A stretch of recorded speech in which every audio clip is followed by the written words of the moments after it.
Muito bom dia, irmãs, santos e santas de Deus. É bom ouvir aqui a lição da Escola Sabatina, logo cedo, né? E eu mato a saudade do meu concunhado, o pastor Zinaldo.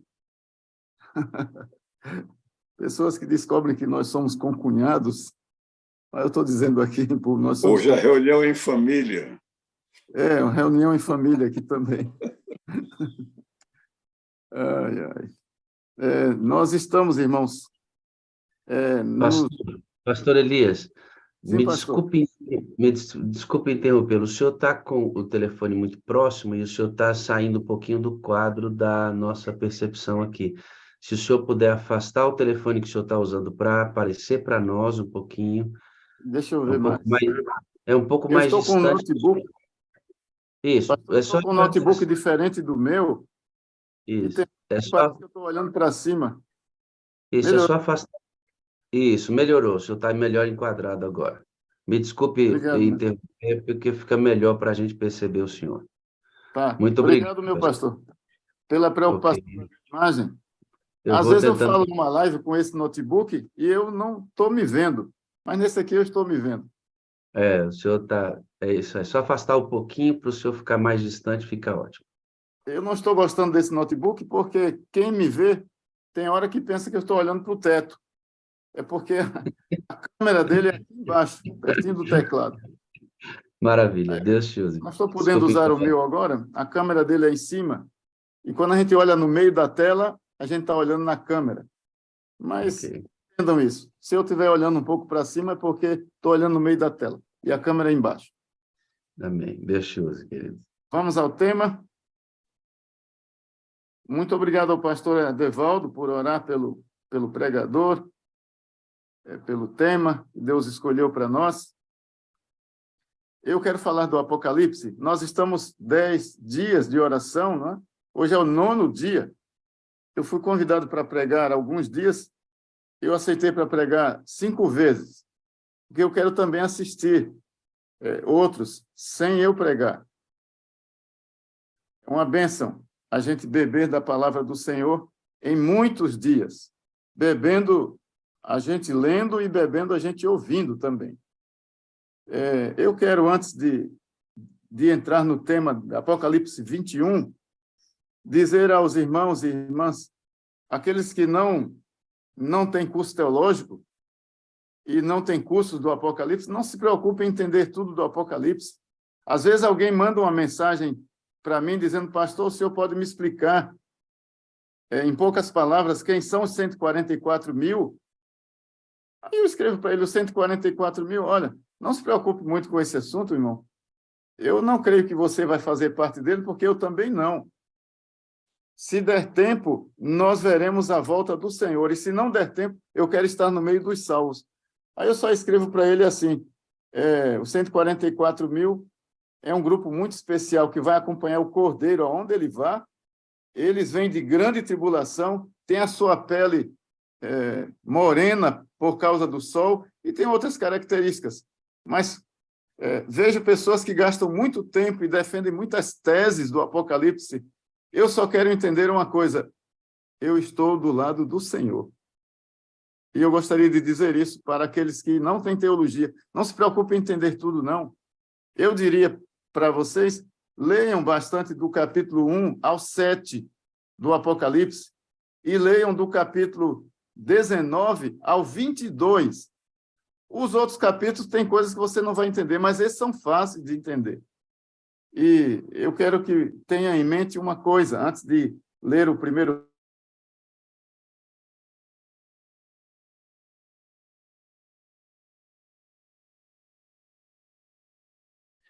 Pastor Elias, o seu áudio fechou, querido, por gentileza.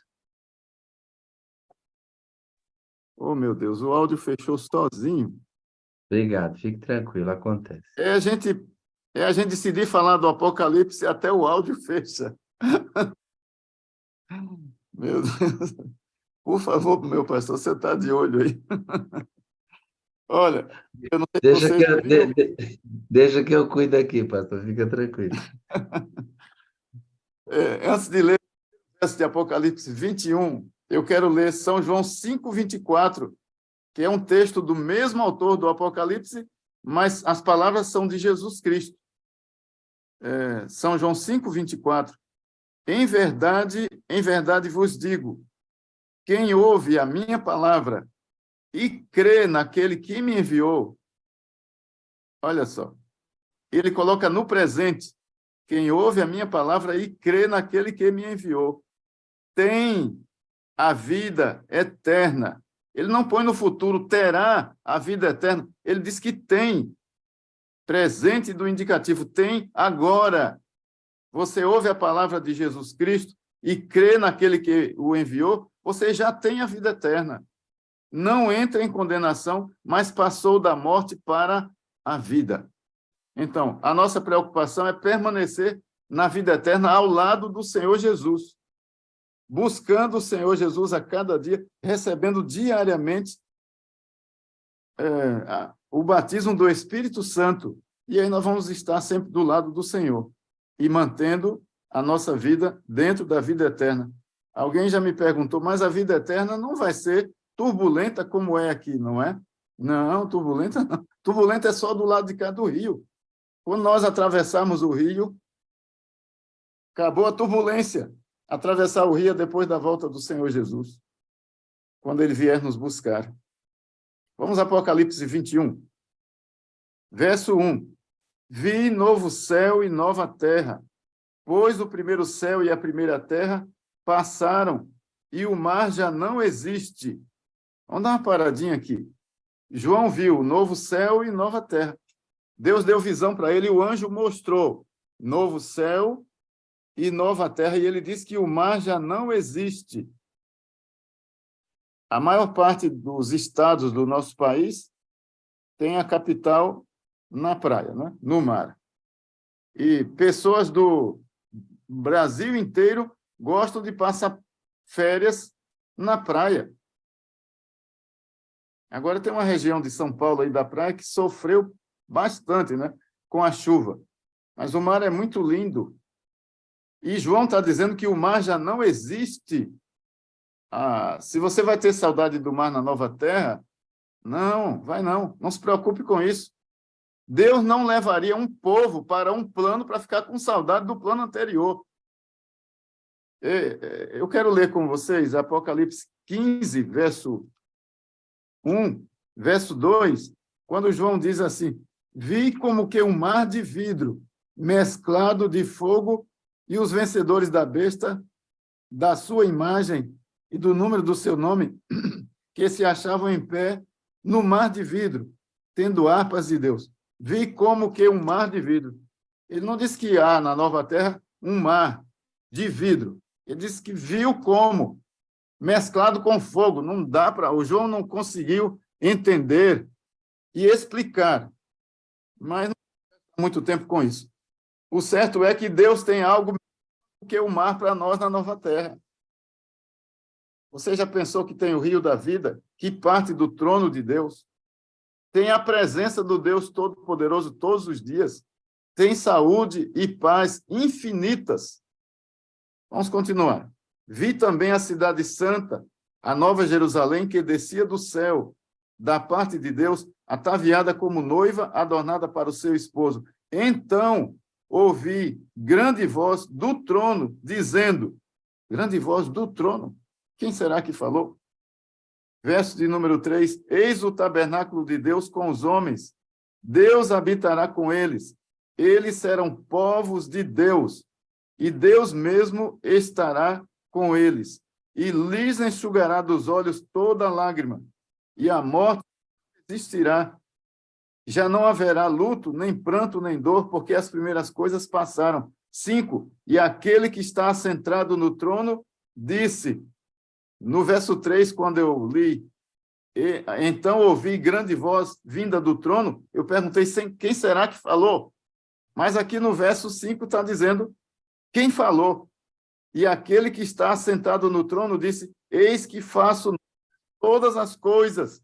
É Jesus falando. Ele é o Criador dos céus e da terra. E é o Criador da nova terra. Jesus Cristo dizendo, eis que faço novas todas as coisas. Você imagina a sensação de João, vendo descer do céu a nova Jerusalém, ele vendo que na nova terra, enxugar dos olhos do seu povo toda lágrima, e lá só vai haver povo de Deus, todos pertencem ao Senhor, não tem gente que fugiu do caminho de Deus, não tem gente que está do outro lado, porque não haverá um outro lado, o outro lado ficou para trás no lago de fogo, sumiu, desapareceu, acabou, está lá no capítulo 20, mas aquele que está assentado no trono disse, eis que faço novas todas as coisas, e acrescentou, escreve, porque essas palavras são fiéis e verdadeiras. Tudo novo, irmãos, novidade. E Paulo diz que aquilo que o olho não viu, o ouvido não ouviu, não subiu o coração do homem, Deus tem preparado para nós. Você nem imagina as novidades que Deus tem já preparado para nós, as novidades que ele já... Dá para ter uma noção, pálida noção, por aquilo que Deus revelou. Mas Deus é tão criativo, ele vai fazer muitas surpresas para nós. E eu estou aguardando uma surpresa. Uma é eu estar lá. Outra são as pessoas que eu estou esperando estar lá.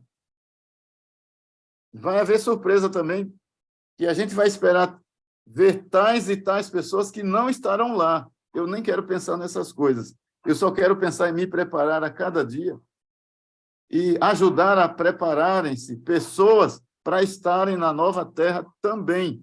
É isso que eu estou inculcado hoje. Ajudar a preparar pessoas para a nova terra. Eu sei que a nossa vida tem fraquezas, mas, irmãos, Deus entende as nossas fraquezas. É difícil para Deus aceitar a nossa falta de sinceridade.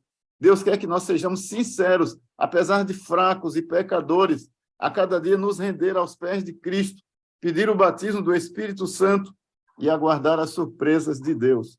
E Cristo disse ainda, no capítulo 21, verso 5, aquele que está assentado no trono disse, eis que faço novas todas as coisas. E o verso 6, disse-me ainda, tudo está feito. A cidade santa já está feita. As cidades aqui nessa terra, não é? São construídas assim, casa por casa. Casa por casa. A nova Jerusalém, irmãos, não vai ser construída depois que a nova terra for criada. Depois que Deus exterminar esse planeta. Quer dizer, Deus vai destruir, Deus vai queimar e vai criar a nova terra. Aí eu não quero especular se ele vai destruir completamente, vai virar pó, ou se ele vai destruir a camada de cima. Eu não questiono isso e não pesquiso isso. Eu só sei que Deus vai criar uma nova terra substituindo essa terra, na qual habita justiça. Mas a nova Jerusalém já está pronta. João viu a nova Jerusalém descendo do céu na sua visão. E Cristo disse, verso 6, tudo está feito. Eu sou o Alfa e o Ômega, o princípio e o fim. Eu a quem tem sede darei de graça da fonte da água da vida. Cristo é a fonte da água da vida. E o rio da água da vida, que vai partir do trono de Deus, não é? Pela nova terra, também é da vida. Vai ter também a árvore da vida, que está no capítulo 22, no meio de sua praça, verso 2, de uma e de outra margem do rio, está a árvore da vida que produz 12 frutos, dando o seu fruto de mês em mês. Olha, só maravilhas. O anjo levou João para ver a cidade, para contemplar. E João viu. Então, no verso 9, então veio um dos 7 anjos, que tem as 7 taças cheias dos últimos flagelos, e falou comigo, dizendo, vem, mostrar-te-ei a noiva, a esposa do Cordeiro. E me transportou em espírito até uma grande e elevada montanha, e me mostrou a santa cidade, Jerusalém, que descia do céu, da parte de Deus. Deixa eu falar uma coisa antes de prosseguir. Nova Terra. Nova Terra terá uma capital chamada Nova Jerusalém. é a capital do planeta, e lá vai habitar o nosso Deus com o seu povo. E a nova terra também vai ser composta, irmãos, como essa terra, vai ser composta de nações e de cidades. Não é a única aglomeração de pessoas, não é a Nova Jerusalém. Quantos milhões de anjos Deus tem? Eu não tenho ideia. Eu sei que são incontáveis para nós. Milhões e milhões, como a Bíblia fala disso. Não sei quantos bilhões de anjos. Essa terra tem hoje cerca de 8 bilhões de habitantes. Muita gente. Os que morreram, se ressuscitassem todos, seria gente sem conta. Mas o número de anjos de Deus que vai habitar na capital da nova terra, eu não tenho ideia do número. Então, é uma cidade imensa. Vai haver um grupo de santos também habitando nessa cidade. Eu só peço a Deus o privilégio de estar na nova terra. E eu peço a Deus, se Ele me atender nesse quesito, que Ele me coloque para morar numa vila. É todo mundo santo? Numa vila. Eu não quero morar isolado, eu quero morar com muita gente, mas não numa cidade grande. Hoje eu moro aqui num condomínio que tem 370 casas, aqui ao lado de Aracaju. Eu gosto de estar com gente, mas gente demais, não. Agora, se Deus disser, Elias, você vai ter que morar numa cidade grande. Está bom, Senhor.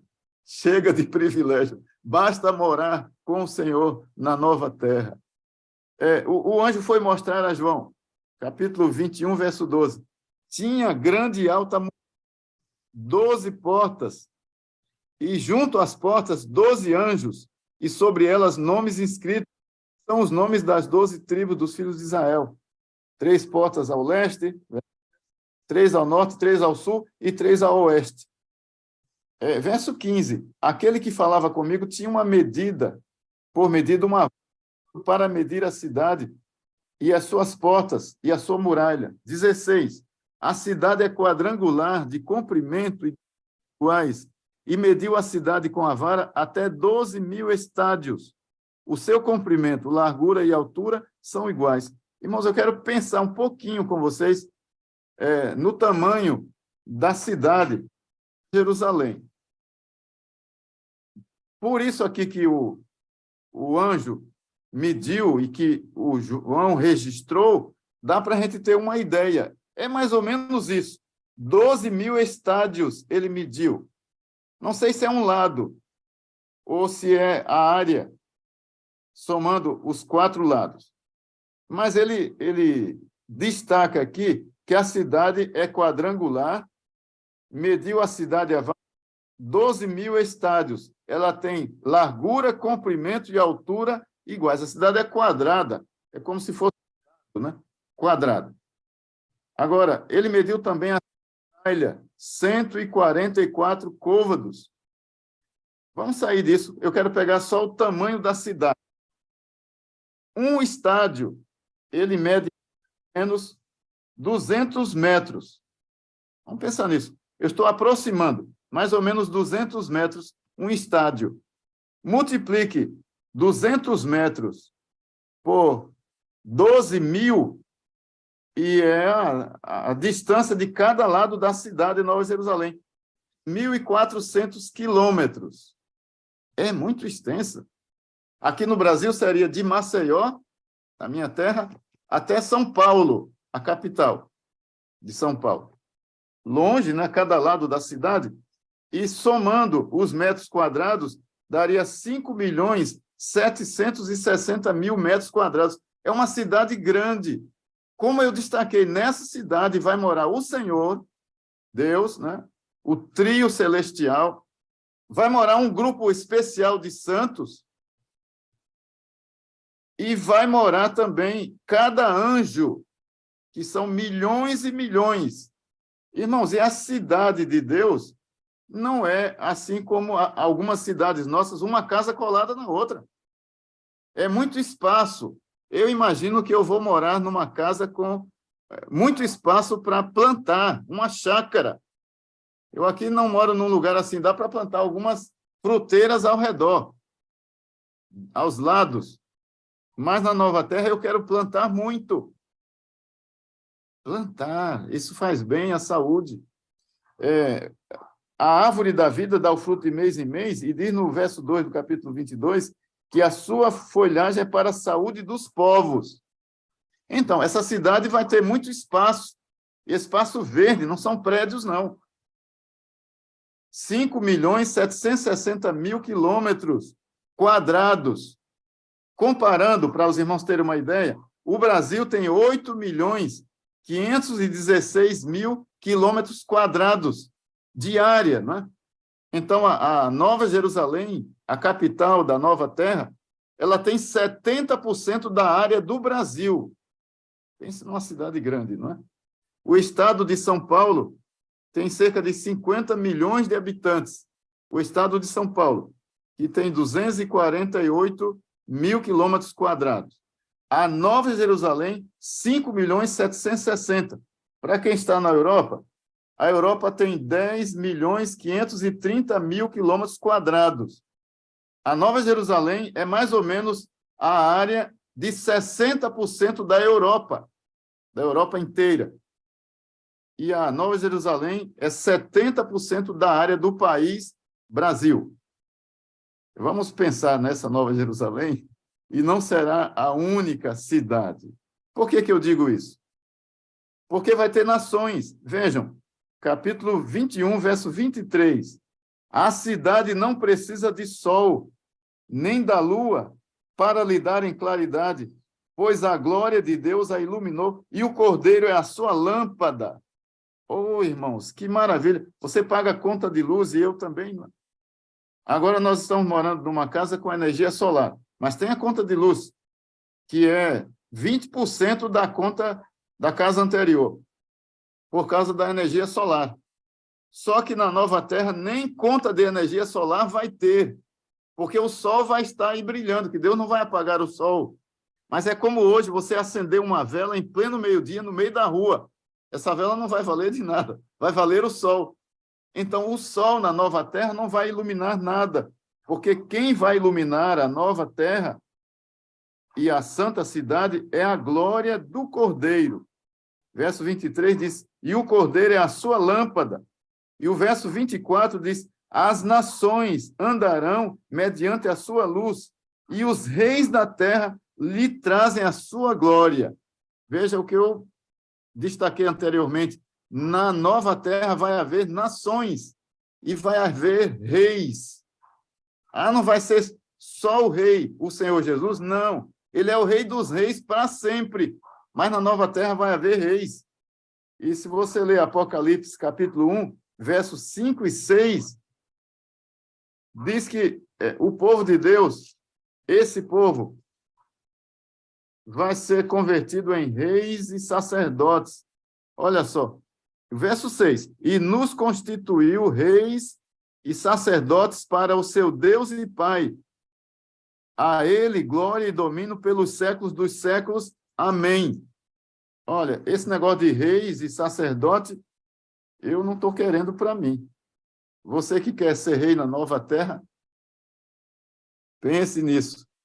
Pode ser que lá vai ter o rei Wagner, o rei Zinaldo, o rei Rogério, a rainha Vera Portes, a rainha Valdecir. Olha, não sei quem serão os reis e sacerdotes.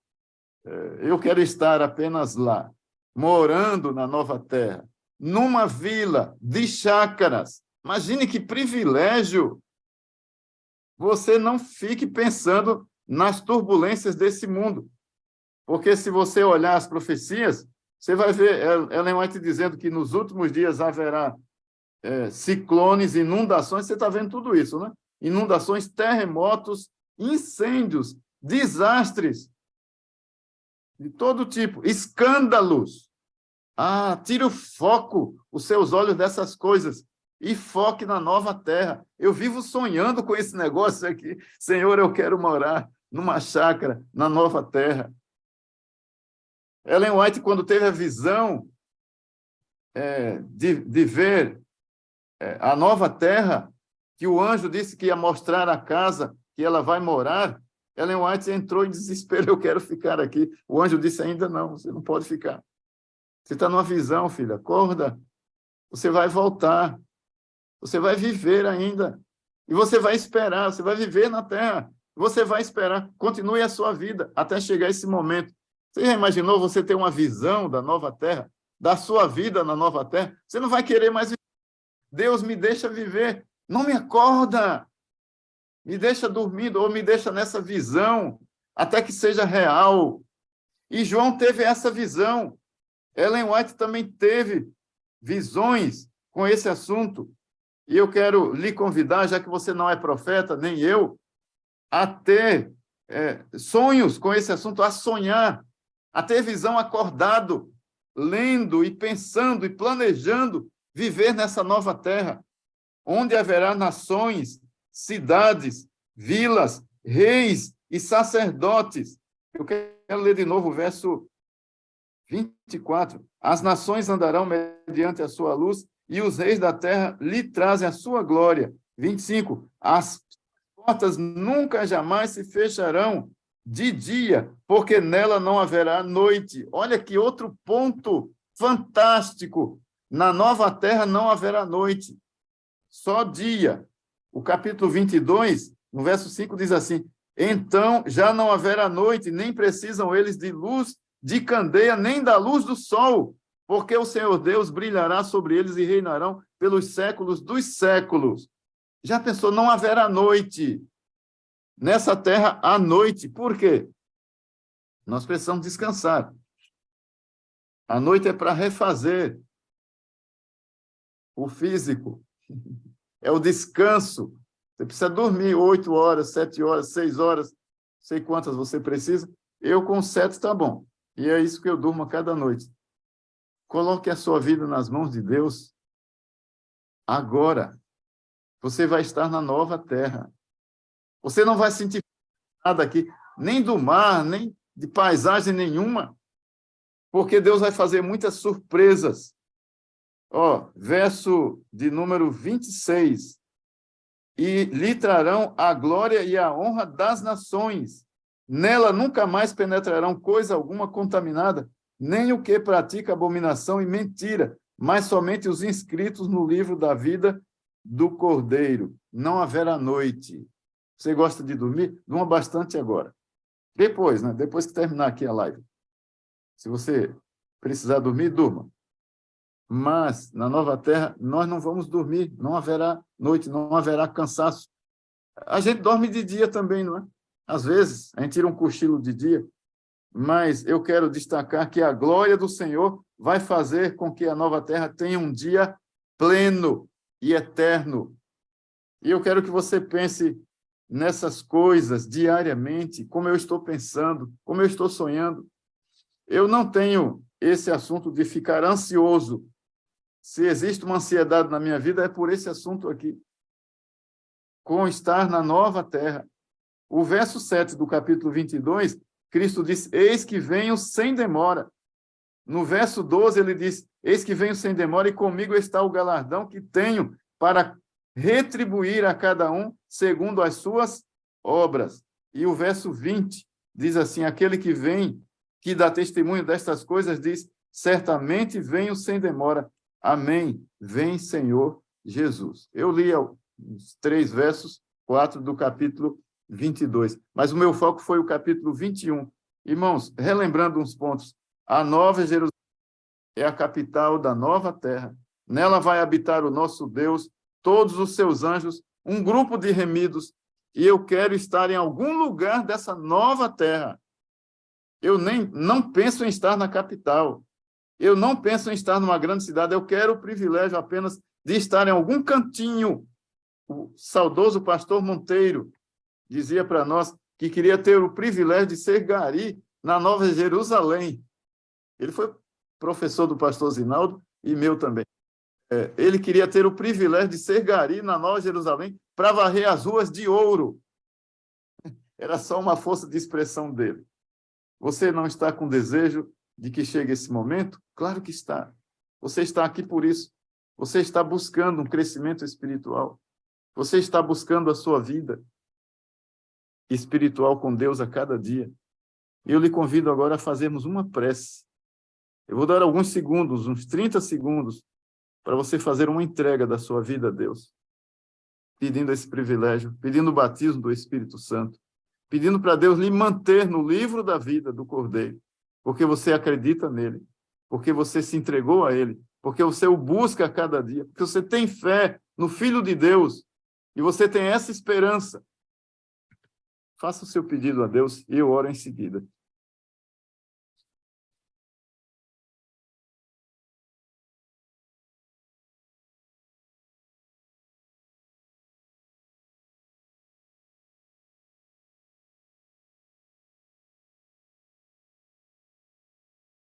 Ó Deus que estás nos céus, esse capítulo tem muitos assuntos para nós destacarmos, mas não temos tempo. E eu tive a intenção de fazer uma síntese e de pontuar algumas coisas que eu acho que são deslumbrantes para a minha vida. Eu gostaria de compartilhar nessa live. Senhor, agora nós todos nos rendemos aos teus pés, porque nós queremos estar contigo para todo sempre. Nós queremos ser transformados. Nós reconhecemos que somos pecadores, falhos, miseráveis, mas nós queremos ser sinceros, Senhor, porque Tu nos conheces. As nossas fraquezas nos alienam de Ti, mas a Tua misericórdia nos puxa de volta. Ajuda-nos, ó Deus, nas nossas fraquezas. Ajuda-nos a vencê-las diariamente. Ajuda-nos a ser banhados pelo batismo do Espírito Santo a cada dia. Ajuda-nos a buscar, Senhor, a nossa santidade diante de Ti. Ajuda-nos a confessar os nossos pecados, a pedir perdão e a fortalecer-nos diariamente com a chuva do Teu poder. Prepara-nos, Senhor. Prepara os nossos familiares, os nossos amigos que estamos orando por eles, que estamos buscando levá-los. Toma-nos nas Tuas mãos. Continua, ó Deus, com o Teu plano de nos fazer surpresas. Nós estamos ansiosos por essas surpresas. Mas fortalece e aceita-nos em nome de Jesus. Amém. Meu pastor, como é sempre muito bom, né? Lembrar dessas coisas do céu, lembrar que o Senhor Jesus vai voltar, que Ele tem preparado uma casa maravilhosa para a gente. E como o senhor disse, né, pastor, importa chegar. Importa chegar. Eu Aquilo que quero eu não chegar lá. entendo, aquilo que eu não entendo, se não der para entender tudo, que eu creio em tudo e vamos embora. O importante é chegar, né, pastor? Ô, pastor, eu penso assim. Vamos embora, pastor. Vamos Tá, embora, vamos obrigado. para lá, né? Nós temos uma casa linda para morar. E aí, vamos cantar um hino, pastor? Vamos Vamos cantar sim. um hino que vai refletir esse desejo no nosso coração. Depois de você ouvir uma tão preciosa mensagem, relembrando do céu, da casa que o Senhor foi preparado, das glórias que vamos receber. Então, assim, ó, você tem que estar com os pés aqui, mas os olhos têm que estar onde? No Lá no céu. céu. Então, vamos É. pensar nisso juntos agora, tá? Cante com seu Amém. coração essa esperança linda da volta de Jesus. Vamos lá? Eita, glória a Deus, hein? Com os pés na terra e os olhos no céu. Muito obrigado, pastor, pela excelente e bondosa lembrança dessa esperança tão grande. Amo o Senhor, eu preciso do Senhor para ser feliz. O Senhor é a parte visível de Deus e eu creio mais em Deus porque o Senhor existe. Obrigado pelo apoio de sempre, viu, amado? Ô, pastorzão, eu também te amo, oro muito pelo Senhor. Eu preciso do Senhor para ser feliz. E eu creio mais em Deus porque o Senhor existe. Um abraço. Grande abraço, viu, pastor? Muito obrigado. Pastor Jeconias está mandando um abraço para a gente, nosso amigo aqui, trabalhamos juntos na mesma associação. O amado fez uma cirurgia, graças a Deus, se recuperou bem, já está quase totalmente apto para as atividades dele. Um abraço, Jeconias, Deus te abençoe, garoto. Você é muito amado, viu, cara? Onde eu passo, falo o seu nome, o povo festeja a sua vida, viu, amado? Uma bênção. Vou chamar o pastor Marcelo aqui. Pastor Marcelo é um professor de teologia o tempo inteiro disponível para servir. É uma bênção. Meu nome é servir, ele diz. Eu gosto disso. Bom dia, meu pastor. Tudo bem? Como é que você está? Bom dia, Pastor Wagner. Bom dia para todos da sala. É um prazer estar aqui novamente. Vamos conhecer mais um pouquinho a sua história, né? Às vezes as pessoas não estão cientes do que está por trás do pastor que ministra, né, pastor? Chega lá sempre todo arrumadinho, ou então está no acampamento correndo com os meninos, ou então está no Caleb correndo para um lado e para o outro, aparece com a esposa, às vezes só com a filha, às vezes sem a esposa, sem a filha, às vezes não aparece, né? Porque acontece algumas coisas com esse servo. E por trás de cada pastor, assim como de cada irmão, a gente tem contado as histórias aqui, tem uma vida.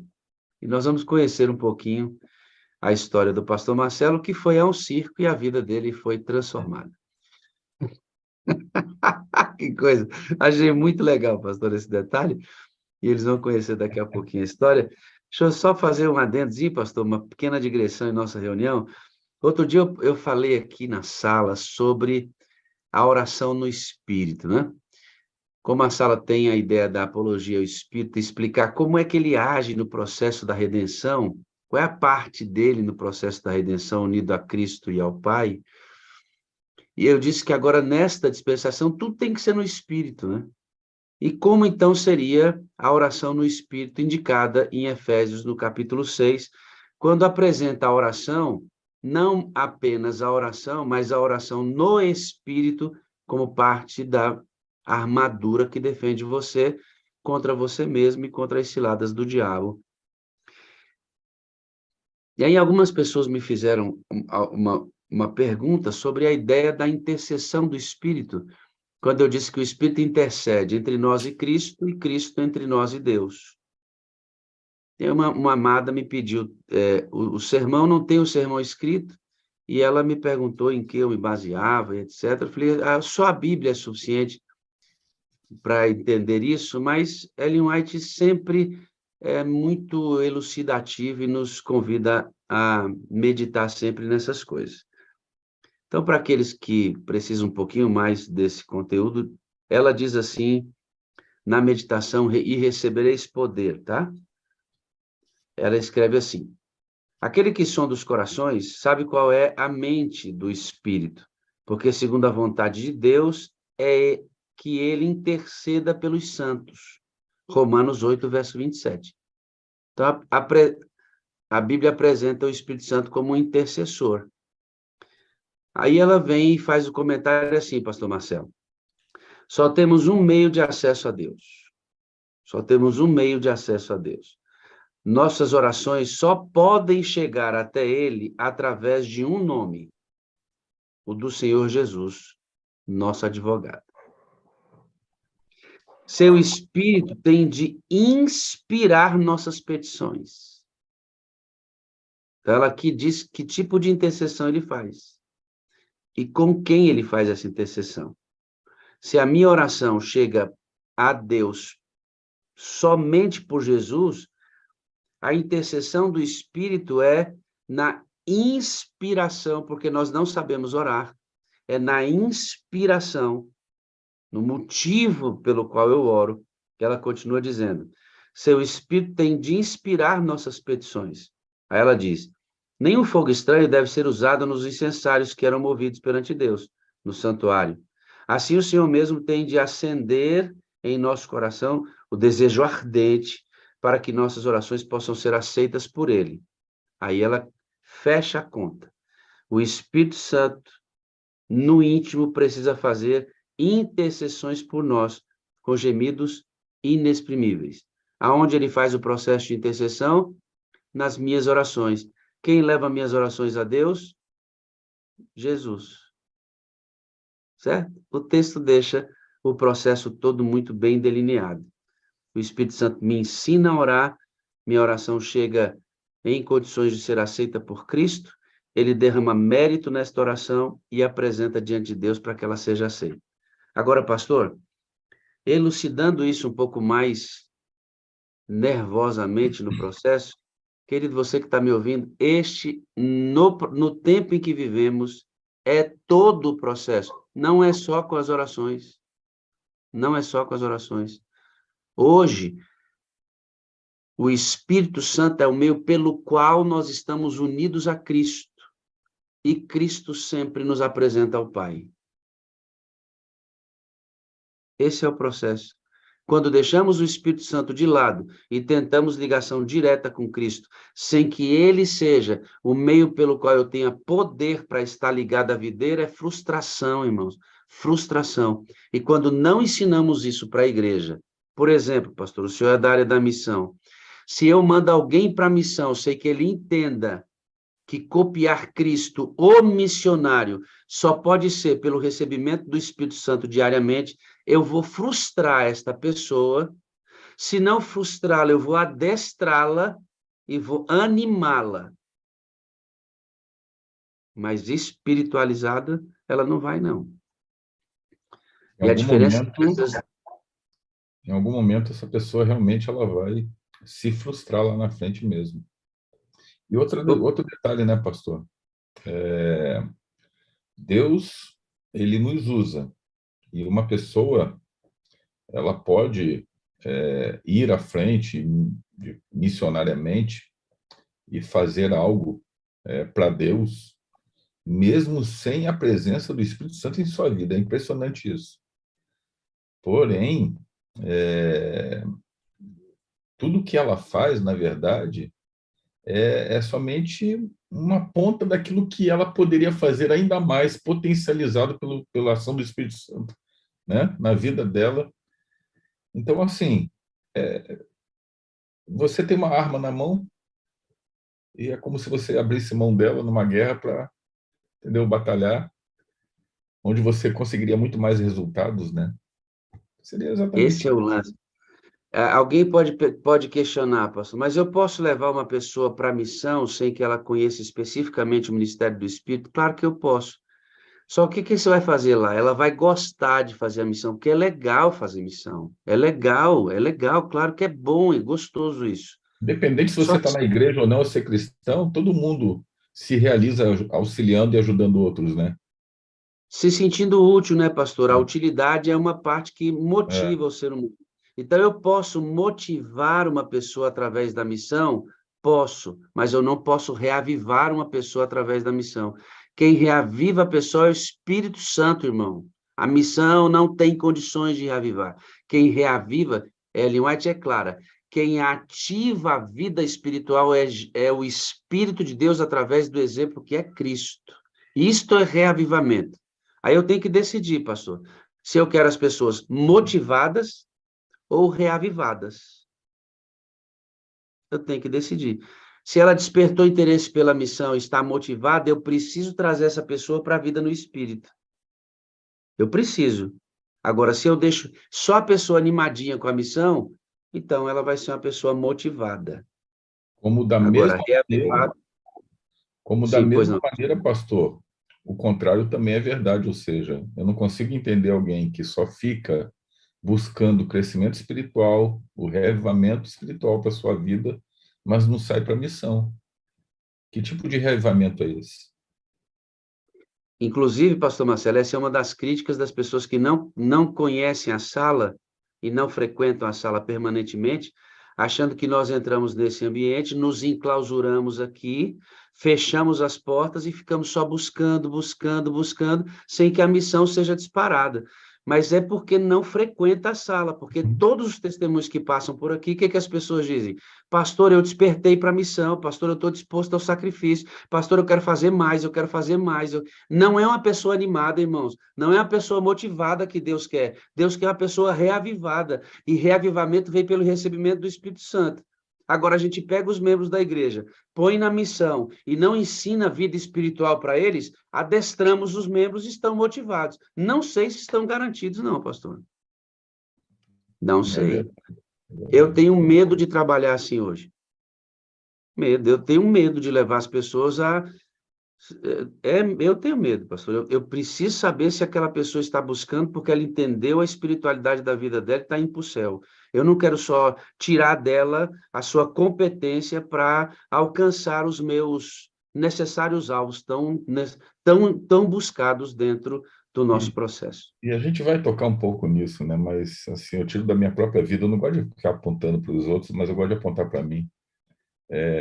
Eu trabalho com evangelismo há muito tempo, sou fruto de evangelismo, vocês vão conhecer um pouquinho da história. E E eu estou com o Valdeci aqui, que também é bicho de evangelismo, ele. Eu conheço o Valdeci.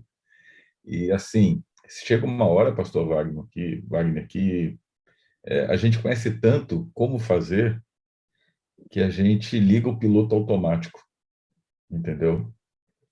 E a gente, assim, trabalha em cima do nosso próprio conhecimento.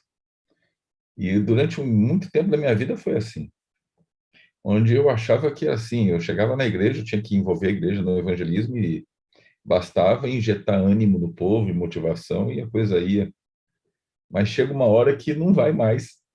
Não vai porque falta exatamente o principal combustível de todo esse processo, que é o Espírito Santo na vida das pessoas, entendeu?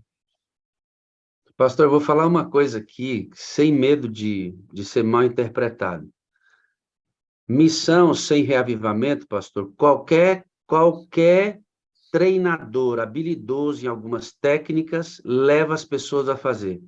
Eu posso tirar o pastor adventista do púlpito e colocar um cara que é treinado, que é palestrante, experiente, motivador, colocar o cara lá no púlpito, sem um pingo do Espírito Santo, ele vai levar as pessoas a dar estudo bíblico, a levar pessoas para o batismo. Isso não é difícil, pastor. Eu sou vendedor. Isso não é difícil. Agora, reavivados e transformados pelo Espírito e como um impulso missionário, porque o Espírito está ardendo aqui dentro e Cristo é verdadeiramente amado, aí esse é nosso desafio, enviar pessoas nesse nível. E eu não acredito que isso aconteça sem que eles sejam ensinados a buscar o Espírito. Nós não ensinamos agora, nós não ensinamos a devolver dízimo, nós não ensinamos a devolver oferta. E por que a gente fala tanto disso? Porque a gente quer que as pessoas façam. Nós não ensinamos a dar estudo bíblico, porque a gente quer que as pessoas deem estudo bíblico. Então, por que a gente ensina tão pouco sobre o Espírito? Se é na esteira dele que vem todas as demais bênçãos. Uhum. Eu não sei, parece haver um contrassenso em nosso envio, pastor. Mas Mesmo. vamos pensar no seu testemunho. Jeconias Muniz, você está bonita aí, rapaz. Abre seu áudio aí, dá um bom dia para o povo aqui, pastor. Você é muito amado, rapaz. E aí, amigo, tudo bem? Como é que tá a igreja? Todo mundo feliz aí, né?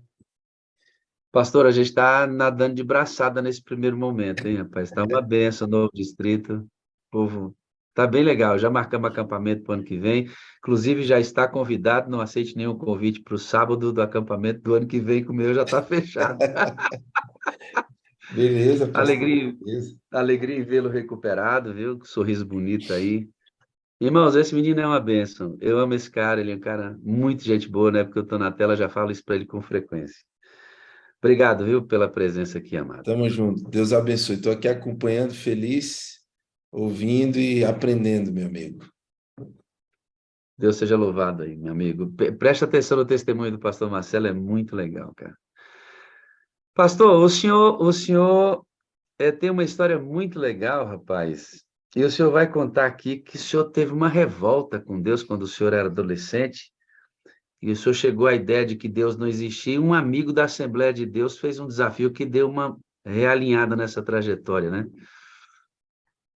Foi exatamente isso, pastor. Eu contei um pouco dessa história quando eu preguei, acho que foi em novembro, e com certeza existem pessoas na sala aí que não estiveram naquela oportunidade assistindo o que eu havia testemunhado, e vale a pena a gente abordar isso, porque tem um fio da meada aqui que vai dar prosseguimento mais lá na frente, porque é justamente o que você falou, né? Na verdade, eu nasci num lar assim, de católicos não praticantes, como a maioria do nosso povo brasileiro, né? São católicos nominais, e aqui, com certeza, existem muitas pessoas que participam conosco e são os nossos queridos irmãos da Igreja Católica. Nós amamos os nossos queridos irmãos católicos. E assim, todos nós sabemos que existem pessoas que se dizem católicos, mas não vão à igreja, e era o meu caso, era o caso da minha família. Na verdade, a gente nem abordava a questão de Deus. Eu desde pequeno, assim, eu nunca me lembrei nunca me lembro, assim, de algum momento termos assim, Deus, Jesus, eu nunca ouvi, sinceramente. E a minha família era uma família assim, eu, minha mãe, meu pai, minha irmã mais nova. Meu pai acabou saindo de casa quando tinha uns 9, 10 anos de idade, e aquilo me causou uma revolta muito grande. Como um filho, né, que perde um pai, ainda mais nessa idade tão importante, a gente realmente fica muito chateado e revoltado, e eu acabei transferindo, pastor, essa revolta que eu senti em relação até a saída do meu pai, né? Eu transferi para a figura do Pai Celestial, para Deus. E acreditem, né? Com essa idade assim, 10 anos, eu dizia que Deus não existia. Olha que absurdo, né? 10 anos de idade. Não é que eu não é que eu acreditasse piamente de que Deus não existia, porque assim, eu nem entendi o que eu estava falando. Mas eu dizia que Deus não existia. Era uma maneira que eu tinha de gritar, né? De falar de que eu estava chateado. E o tempo foi passando, quando eu tinha uns 12 anos de idade, aí eu conheci esse meu amigo, o Sérgio. O Sérgio, ele era evangélico, eu não sabia exatamente, eu nem sabia o que era igreja evangélica, não entrava em igreja, não tinha contato com a igreja. E aí ele começou a conversar comigo, fizemos amizade, e ele começou a falar muito de Jesus para mim.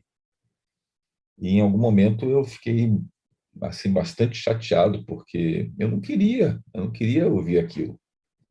E aí, resumindo bem a história, né, eu olhei para ele um dia e falei assim, ó, amigo, é o seguinte, ou você para com esse assunto, né, ou a gente para a amizade. Você escolhe. Se você continuar falando de Jesus, de Deus para mim, eu não vou continuar a amizade contigo. Eu tinha 12, ele tinha 15 anos de idade, ele é um pouquinho mais velho que eu.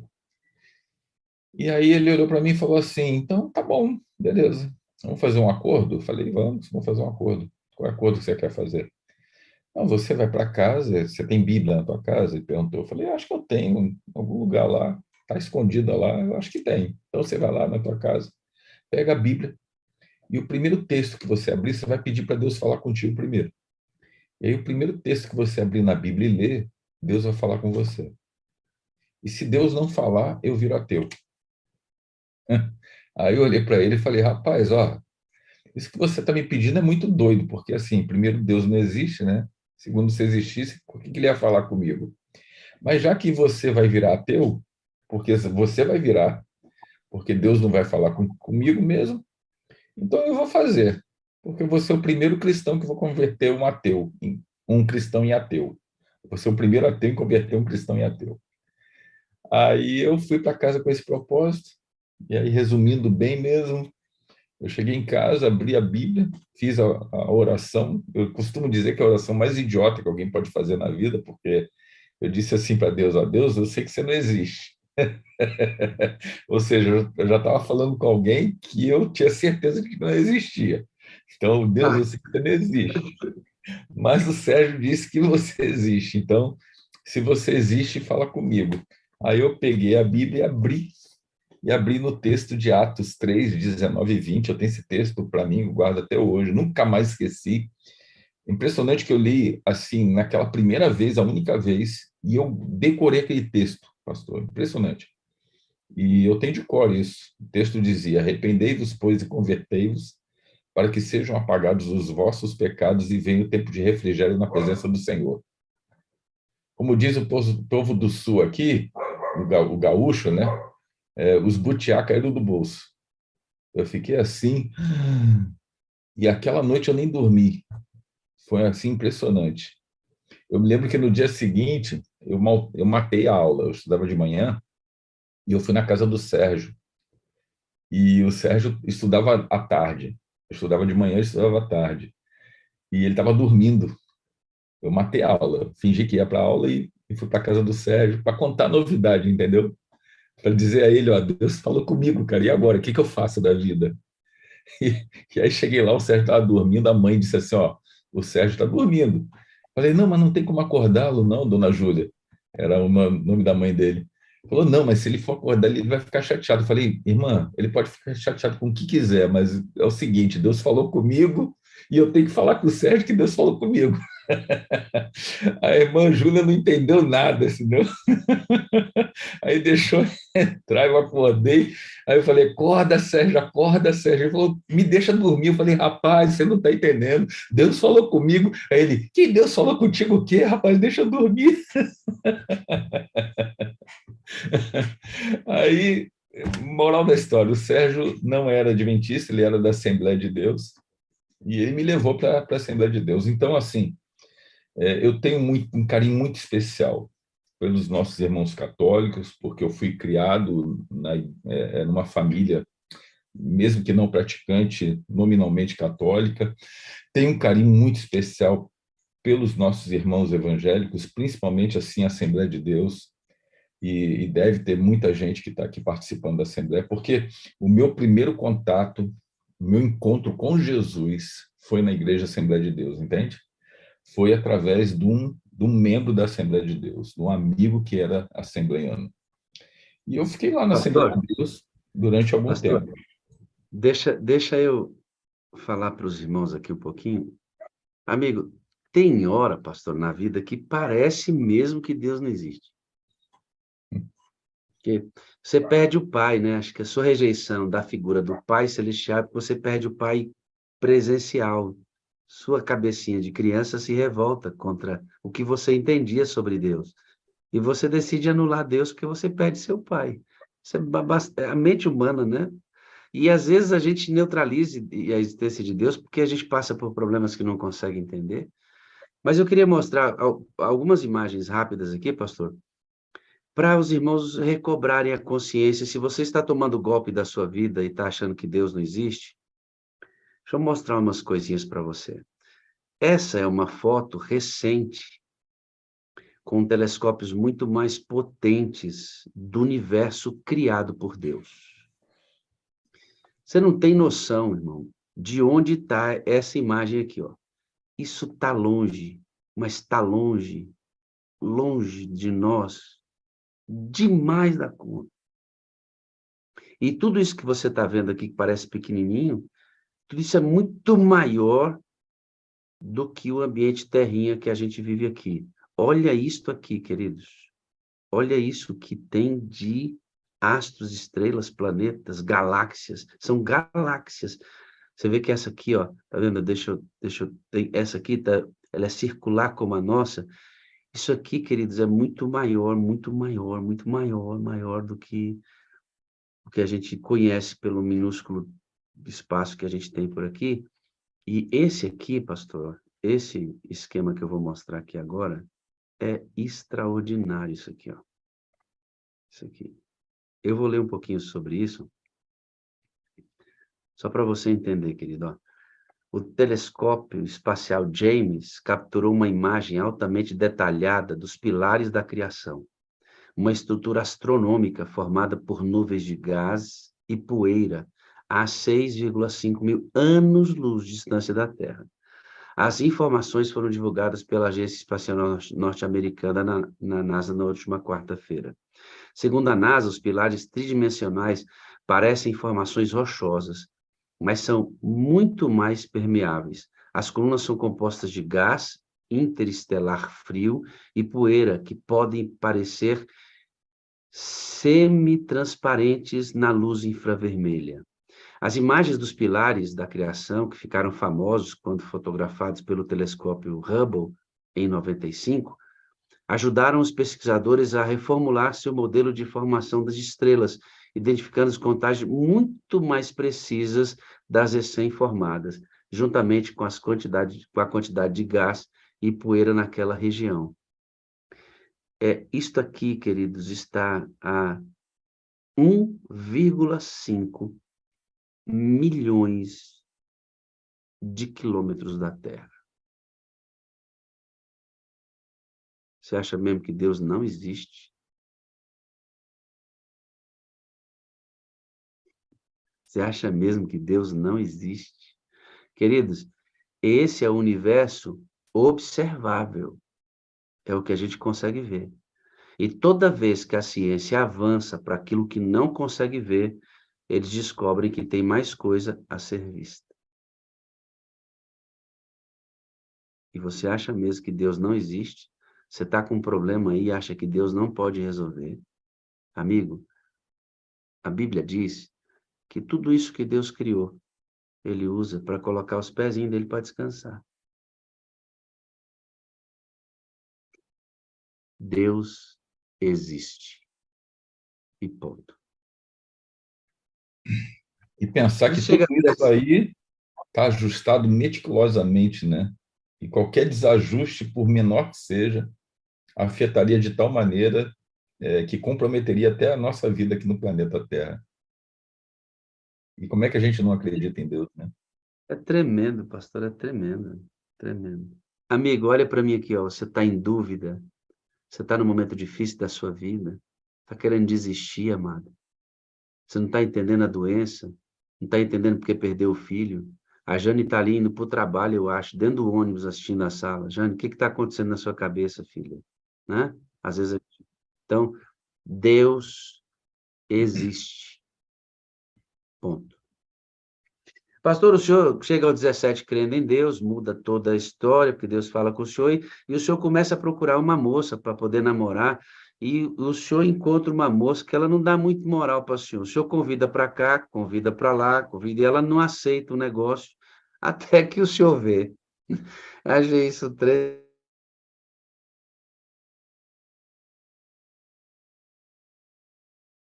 Acho que deu uma falhada, né? Eu acho que aconteceu. Eu estou no ar ou não? Alguém me ajuda, por gentileza, me dá um. Eu estou no ar, ok. Então, o pastor Wagner parece que deu uma caidinha aí, então eu vou continuar, tá bom? Na verdade, assim, eu fiquei algum tempo na Assembleia de Deus, conforme eu mencionei, e lá na Assembleia de Deus eu buscava uma menina para namorar. Ou seja, o tempo vai passando, a gente vai passando da fase juvenil, adolescência, e quando chega na fase jovem, você já pensa em formar família, né? Em buscar alguma coisa mais séria. E eu pensava assim, né? Eu sou crente, sou cristão, eu preciso de arrumar uma crente também. Só que dentro da igreja onde eu frequentava, eu particularmente não me sentia atraído por nenhuma menina lá. Eu justamente me sentia atraído por uma menina no lugar onde eu morava. Eu morava num condomínio de prédios no Rio de Janeiro, sou do Rio de Janeiro, nasci criado no Rio. E lá no Rio de Janeiro, nesse condomínio de prédios, nós tínhamos assim vários jovens, vários grupos de jovens, e eu comecei a olhar, né, de forma diferente para uma menina que eu sabia que era crente também. Eu só não sabia exatamente que igreja que essa menina frequentava, eu não tinha ideia. Mas estava de olho nela, né?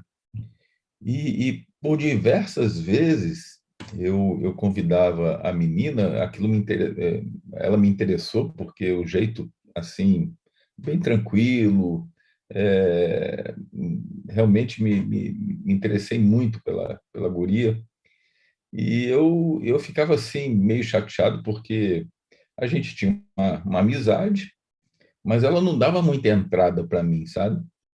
Então eu convidava a menina para tomar sorvete, ela não aceitava.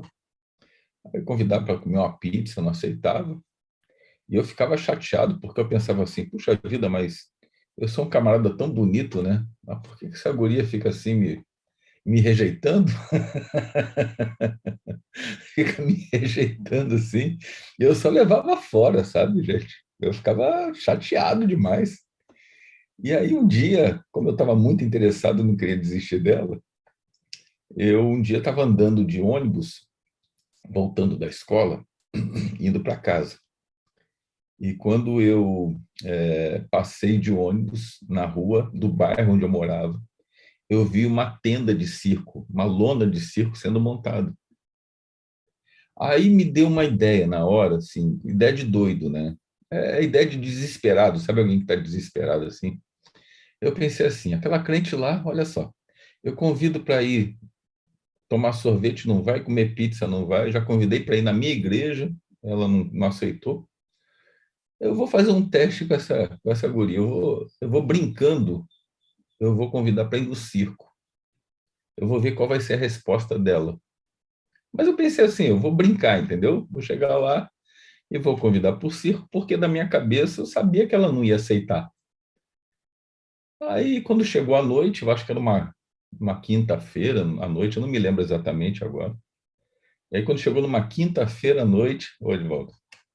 Aí, quando chegou numa quinta-feira à noite, tinha uma pracinha nesse condomínio onde a gente morava e nós nos encontrávamos, os jovens ali, todos reunidos, para bater papo.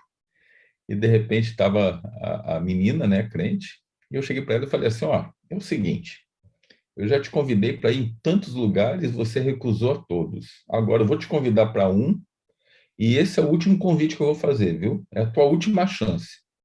Então você ou pega ou larga. É assim que funciona comigo.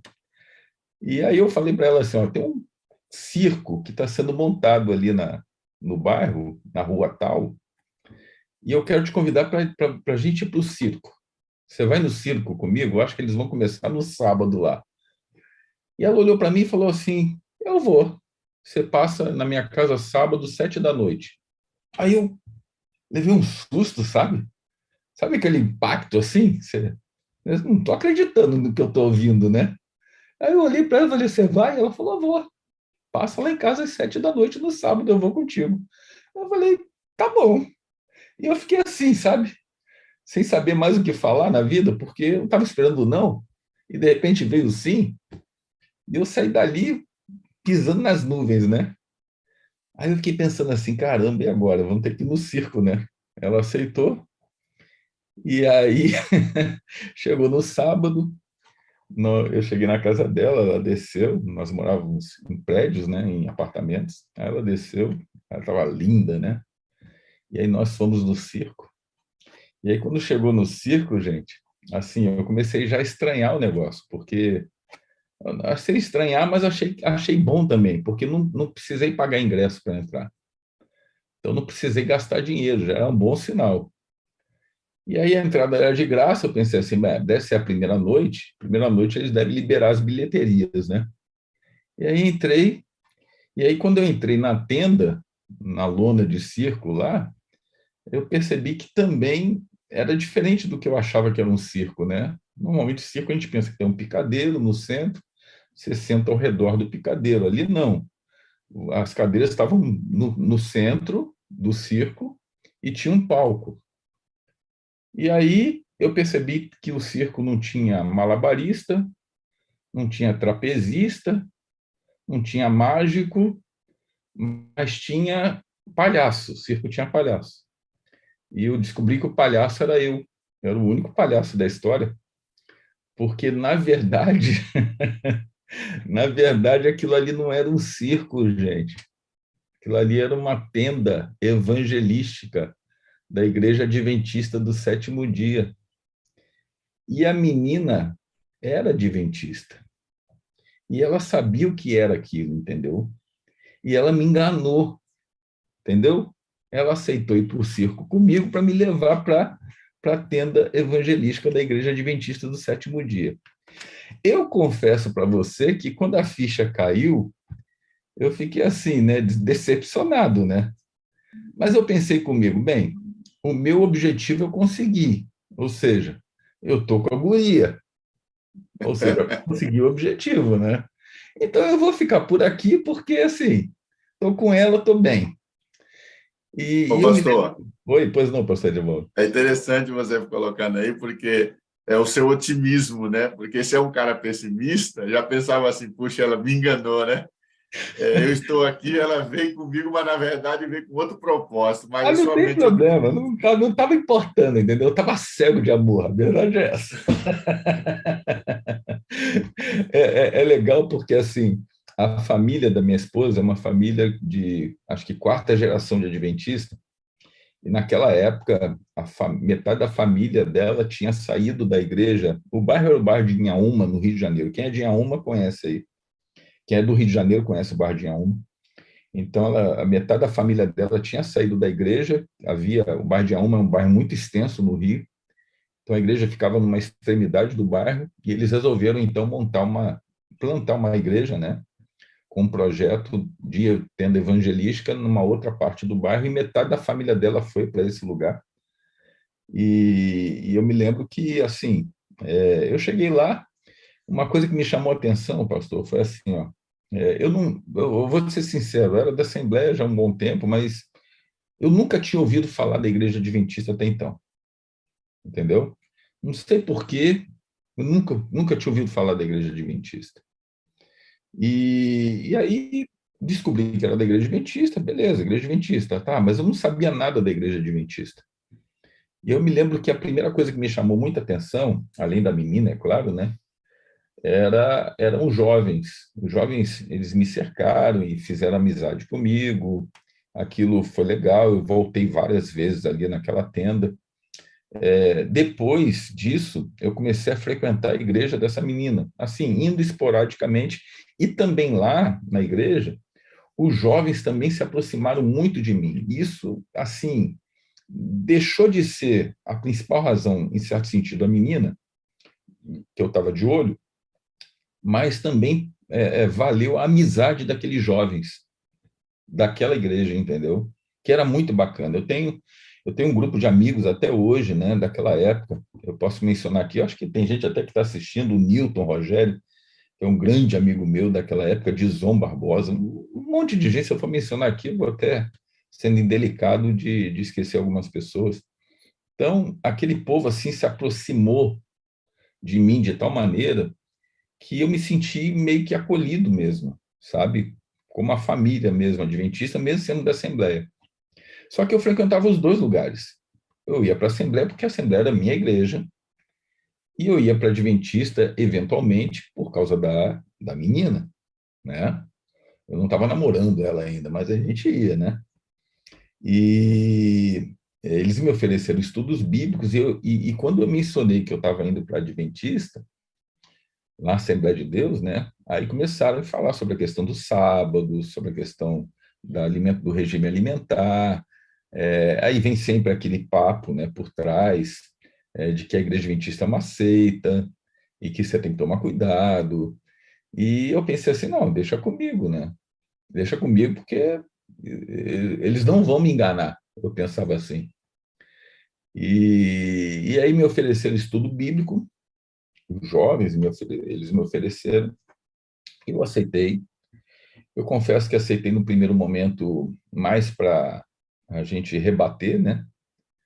Esse é o espírito, infelizmente. Eu pensei assim, não, eu vou fazer estudo bíblico, mas eu vou mostrar, pastor Wagner está com a mão levantada aí, ó. Então, eu vou fazer estudo bíblico, mas com o objetivo de mostrar para esse povo que eles estão errados e eu que estou certo. E eu comecei a fazer estudo bíblico, eu confesso que eu dava muito trabalho, porque eu sempre fui muito questionador, muito questionador. Ô, pastor Wagner, voltou? Deu uma caidinha aí? E aí, eu sempre fui muito questionador das coisas, né? Então, eu ia fazer estudo bíblico, pastor Edevaldo e pastor Wagner, e eu recebi aquele estudo bíblico, eles perguntavam se eu tinha entendido, ok, eu falei, então, entendi, mas eu chegava em casa e eu estudava novamente aquilo e buscava contra-argumentos para aquilo que foi apresentado. Principalmente os pontos que são os pontos assim doutrinários discordantes, vamos dizer assim, entre uma denominação e outra, entendeu? Só que aí o que acontecia? Quando eu voltava, e eu dizia assim, ó, eles apresentavam um novo estudo, eu dizia, não, vamos voltar naquele estudo anterior, porque eu tenho algumas dúvidas aqui. Aí eu tirava um caderno que eu tinha, e tinha um monte de coisa que eu escrevia, e aí lá eu ia, né? Pá, apresentando os meus argumentos, só que tudo furado, tudo furado. Aí eu ficava louco, aí eu ficava mais frustrado ainda, sabe? Porque eu sempre fui assim, muito, muito determinado, né? quando eu achava que eu estava certo, eu sou até hoje, sou teimoso, assim, acho que eu estou certo, eu vou até o final, né? Mesmo sabendo que eu vou quebrar a cara. E aí eu dei muito trabalho. Tanto trabalho que, assim, eu levei um tempo mesmo para eu poder me decidir, porque, assim, chega uma hora, sinceramente, que não tem mais como resistir à verdade, entendeu? Se você é uma pessoa sincera, realmente sincera de coração, chega uma hora que você se rende à verdade que é apresentada a você. E eu posso dizer, assim, de coração, que hoje eu sou pastor da Igreja Adventista, consequentemente me batizei na Igreja Adventista, e não foi pela menina, foi justamente pelas verdades que foram apresentadas a mim, que eu entendi de que eu deveria vivê-las. Tanto é que, quando eu estava na Assembleia de Deus, recebendo estudos bíblicos, e eu comecei a compreender exatamente o que estava acontecendo na minha vida, eu comecei a viver um conflito muito grande. Porque, no primeiro momento, e assim, eu entendo muito, muito mesmo, eu amo demais os nossos irmãos evangélicos, amo demais e entro muito na cabeça deles, porque eu vivi isso. Então, quando o nosso irmão evangélico ele compreende algumas verdades que estão na Bíblia e que, na verdade, ele não conhece lá na igreja dele, ainda completamente, no primeiro momento ele pensa assim, eu estou conhecendo essa verdade, eu estou aceitando, porque não tem como não aceitar, se você é sincero de coração, você vai aceitar, mas eu vou viver essa verdade na minha igreja e vou continuar sendo membro daquela igreja. Mas vou guardar o sábado, vou rever a minha questão alimentar, vou rever alguns outros conceitos que eu tenho em relação à questão da morte, outros detalhes aí. Então, passa isso na cabeça, e passou isso na minha cabeça. Eu pensei assim, não, eu vou continuar sendo assembleano, guardando o sábado. Qual o problema? Porque você tem um vínculo emocional com a igreja, mas a gente não pode negar isso. Esse Ô, pastor vínculo é muito... Marcelo, Oi. fazendo um comentário aqui, depois já deixo você acompanhar com o pastor Wagner. Você contando aí, conheço você já há um tempo, trabalhamos junto aí na União Sul, né? Uhum. Deus, ele é tão cuidadoso com a gente que ele coloca determinadas pessoas ao nosso lado para que a gente vá compreendendo os planos dele, vai seguindo, e você contando aí, a gente percebe, né? A namorada, né? A menina que você tinha interesse, os amigos, né? Criou todo um ambiente, né, para você caminhar nesse caminho aí, né? Assim é com todos nós, né? Deus vai trabalhando, né? E é óbvio, você depois vai contar aí, tem parte aí da sua experiência pela frente, a grande obra que Deus tem feito aí através de você, né? E que nós possamos estar sempre abertos, né? Independente da religião, do credo, sempre abertos à palavra de Deus, né? Deus continue abençoando aí. Obrigado. Estou aqui ouvindo, viu, pastor Wagner? Estou aqui de olho no testemunho aí. Obrigado, pastor. Vocês estão percebendo aí que eu não estou na imagem de sempre. Eu fiz uma adaptação aqui, minha internet caiu, não sei o que aconteceu, mas eu estou na do celular. Espero que dê tudo certo. Obrigado aí pelo auxílio, pastor Adevaldo, e a técnica toda aqui nos ajudando. Pastor, eu estava pensando enquanto o senhor comentava sobre o seu momento híbrido da fé, né? Porque o senhor era assembleano e adventista. Só que não dá, né? No reino de Deus não existe crente Pastor, híbrido. Ou você é ou você não é adventista. chega uma hora que, assim, você não se sente bem, e outra coisa que não dá para esconder, chega uma hora que a pessoa, quando ela recebe isso da parte de Deus, ela não consegue guardar para si. E ela quer transmitir aquilo que ela aprendeu para outras pessoas, principalmente na igreja onde eu frequentava. Então, eu comecei a ser um problema dentro da Assembleia, entendeu?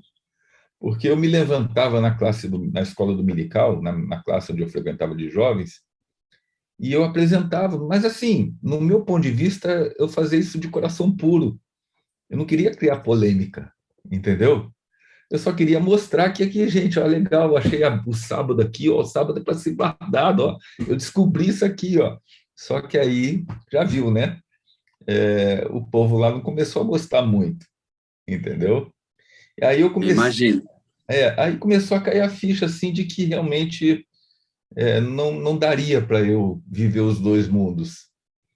Eu teria que escolher um mundo só, ou o mundo adventista ou o mundo assembleano. Não dava para levar Pastor, os... isso me faz pensar muito, pastor, e a gente, para transicionar para a parte da sala do seu testemunho, que não dá para o senhor continuar sendo da Igreja Assembleia de Deus e adventista. Nenhum tipo de demérito a qualquer irmão que seja da Não, Assembleia de claro. Deus e nenhum questionamento da fé e da salvação dessa pessoa. Não é isso.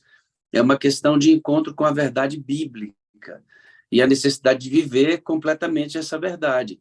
E você, amigo evangélico, que está adorando conosco, membro de uma outra denominação, estuda a Bíblia.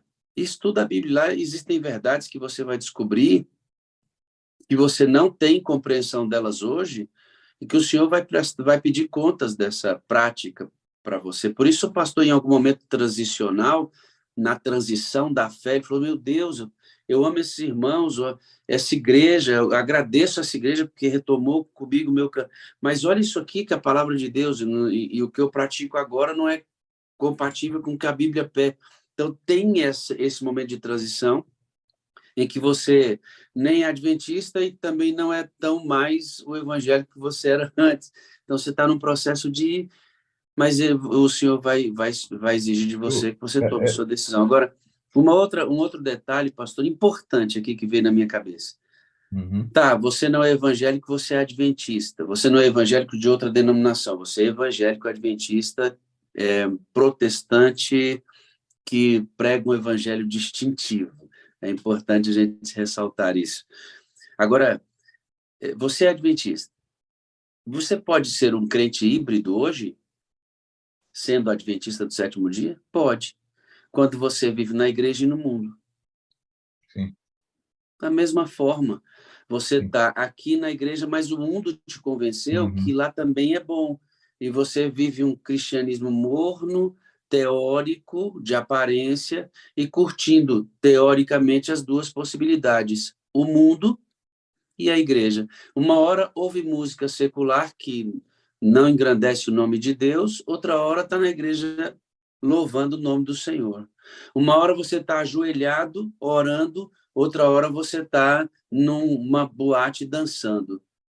Uma hora você está lendo a Bíblia, adorando a Deus no seu culto, outra hora você está acessando sites inadequados no seu celular. Uma hora você está em santidade numa vigília, outra hora deitado com a sua namorada no motel, fazendo sexo com ela. E você vive assim uma vida híbrida. Um pouco aqui, um pouco lá. Mas deixa eu dizer para você, amado. Não se pode amar a dois senhores. Um deles você vai odiar. É verdade. Um deles você vai odiar. Você tem que decidir de que lado você está, irmão. Crente híbrido, funcionando com dois combustíveis. Não existe no reino de Deus. É verdade. Isso nada tem a ver com a sua luta contra o pecado, eventuais quedas, necessidade de recomeço. Nada tem a ver com isso. Todos passamos por isso. Tem a ver com a escolha de quem você vai servir. Tem que ser tomada hoje. Eu costumo dizer, pastor, aproveitando um pouco mais ainda, que, assim, existem pessoas extremamente sinceras em todas as denominações, e eu creio, eu sei que essa é a tua crença também, no céu não vai ter uma placa de igreja lá, ou no céu não vai ter um povo lá, entendeu? Lá vai ter o povo de Deus, não o povo da Assembleia, o povo da Adventista. E eu creio também que Deus, ele vai levar em consideração aquilo que a gente conhece, e não somente o que a gente conhece. O que a gente conhece e o que a gente obedece diante daquilo que a gente conhece. O que a gente faz com esse conhecimento? Então, assim, chegou uma hora que realmente eu entendi, não era mais meu lugar, entendeu? E eu acabei no dia 15 de novembro de 1987, me batizando na Igreja Adventista do Sétimo Dia. Então, acabei me batizando na igreja. Aqui já é já é um papo para um outro assunto, né? Talvez até um estudo. Mas você não era batizado lá nas águas, lá na Assembleia? Era. Por que você se batizou na Igreja Adventista? Aí já é um outro papo, entendeu? É um outro assunto. Mas há necessidade, sim. Há necessidade de a gente tomar essa decisão, e eu tomei a minha. E, pastor, assim, olha que maravilha, como é que Deus faz as coisas, né? Então, eu acabei me tornando adventista, e o que é melhor, eu me casei com a menina que me levou para a tenda do circo, entendeu? Eita, glória a Deus. Como é que é o nome dela, pastor? É Elda. Elda. O senhor tem filhos, pastor, com ela? Eu tenho um casal, eu tenho o Rafael, que está no Egito hoje, ele é missionário no Egito, está lá. Se ele estiver me assistindo, um beijo, estou com muita saudade do meu filho. E a Helena, que está fazendo jornalismo no NASP, também é uma bênção para a vida da gente. O casal é uma bênção, meus filhos são uma bênção. Minha esposa, eu amo minha esposa, amo de coração. Então, E o senhor deu para o senhor um pacote. Deus me deu essa bênção, entendeu? Ou seja, O senhor... Pode Deus falar, me pastor. Deus me deu a oportunidade de ser um adventista, essa benção, e de também me dar a benção completa, de me dar a menina também, né? Rapaz, o senhor recebeu foi o pacote completo, ainda vieram os filhos, o senhor, depois, ela é dentista e o senhor é protético, antes ambos trabalhavam juntos, e aí o senhor vai deixar isso depois de um envolvimento com a própria obra, através da odontologia. O senhor decide fazer teologia, se forma, é chamado ao ministério, abandona a função de protético, ela segue o senhor no ministério, e o senhor hoje é professor de teologia em uma das nossas faculdades, capacita pastores, né? Eles se formam aí com o senhor e saem para o campo missionário para assumir um distrito ou uma escola, mas hoje o senhor faz parte da formação de novos pastores.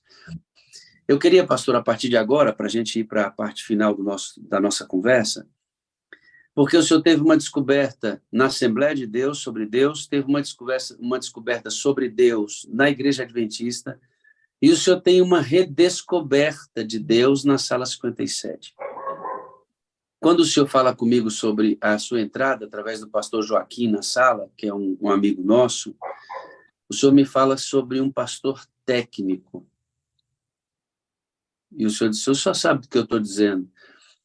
A gente poderia falar para eles, pastor, o que é a possibilidade, como um pastor pode se tornar alguém técnico apenas, pastor? Acho que é muito importante para eles.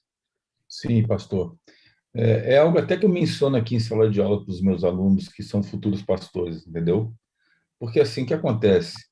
Alguns chegam aqui no seminário achando que o seminário vai convertê-los, entendeu?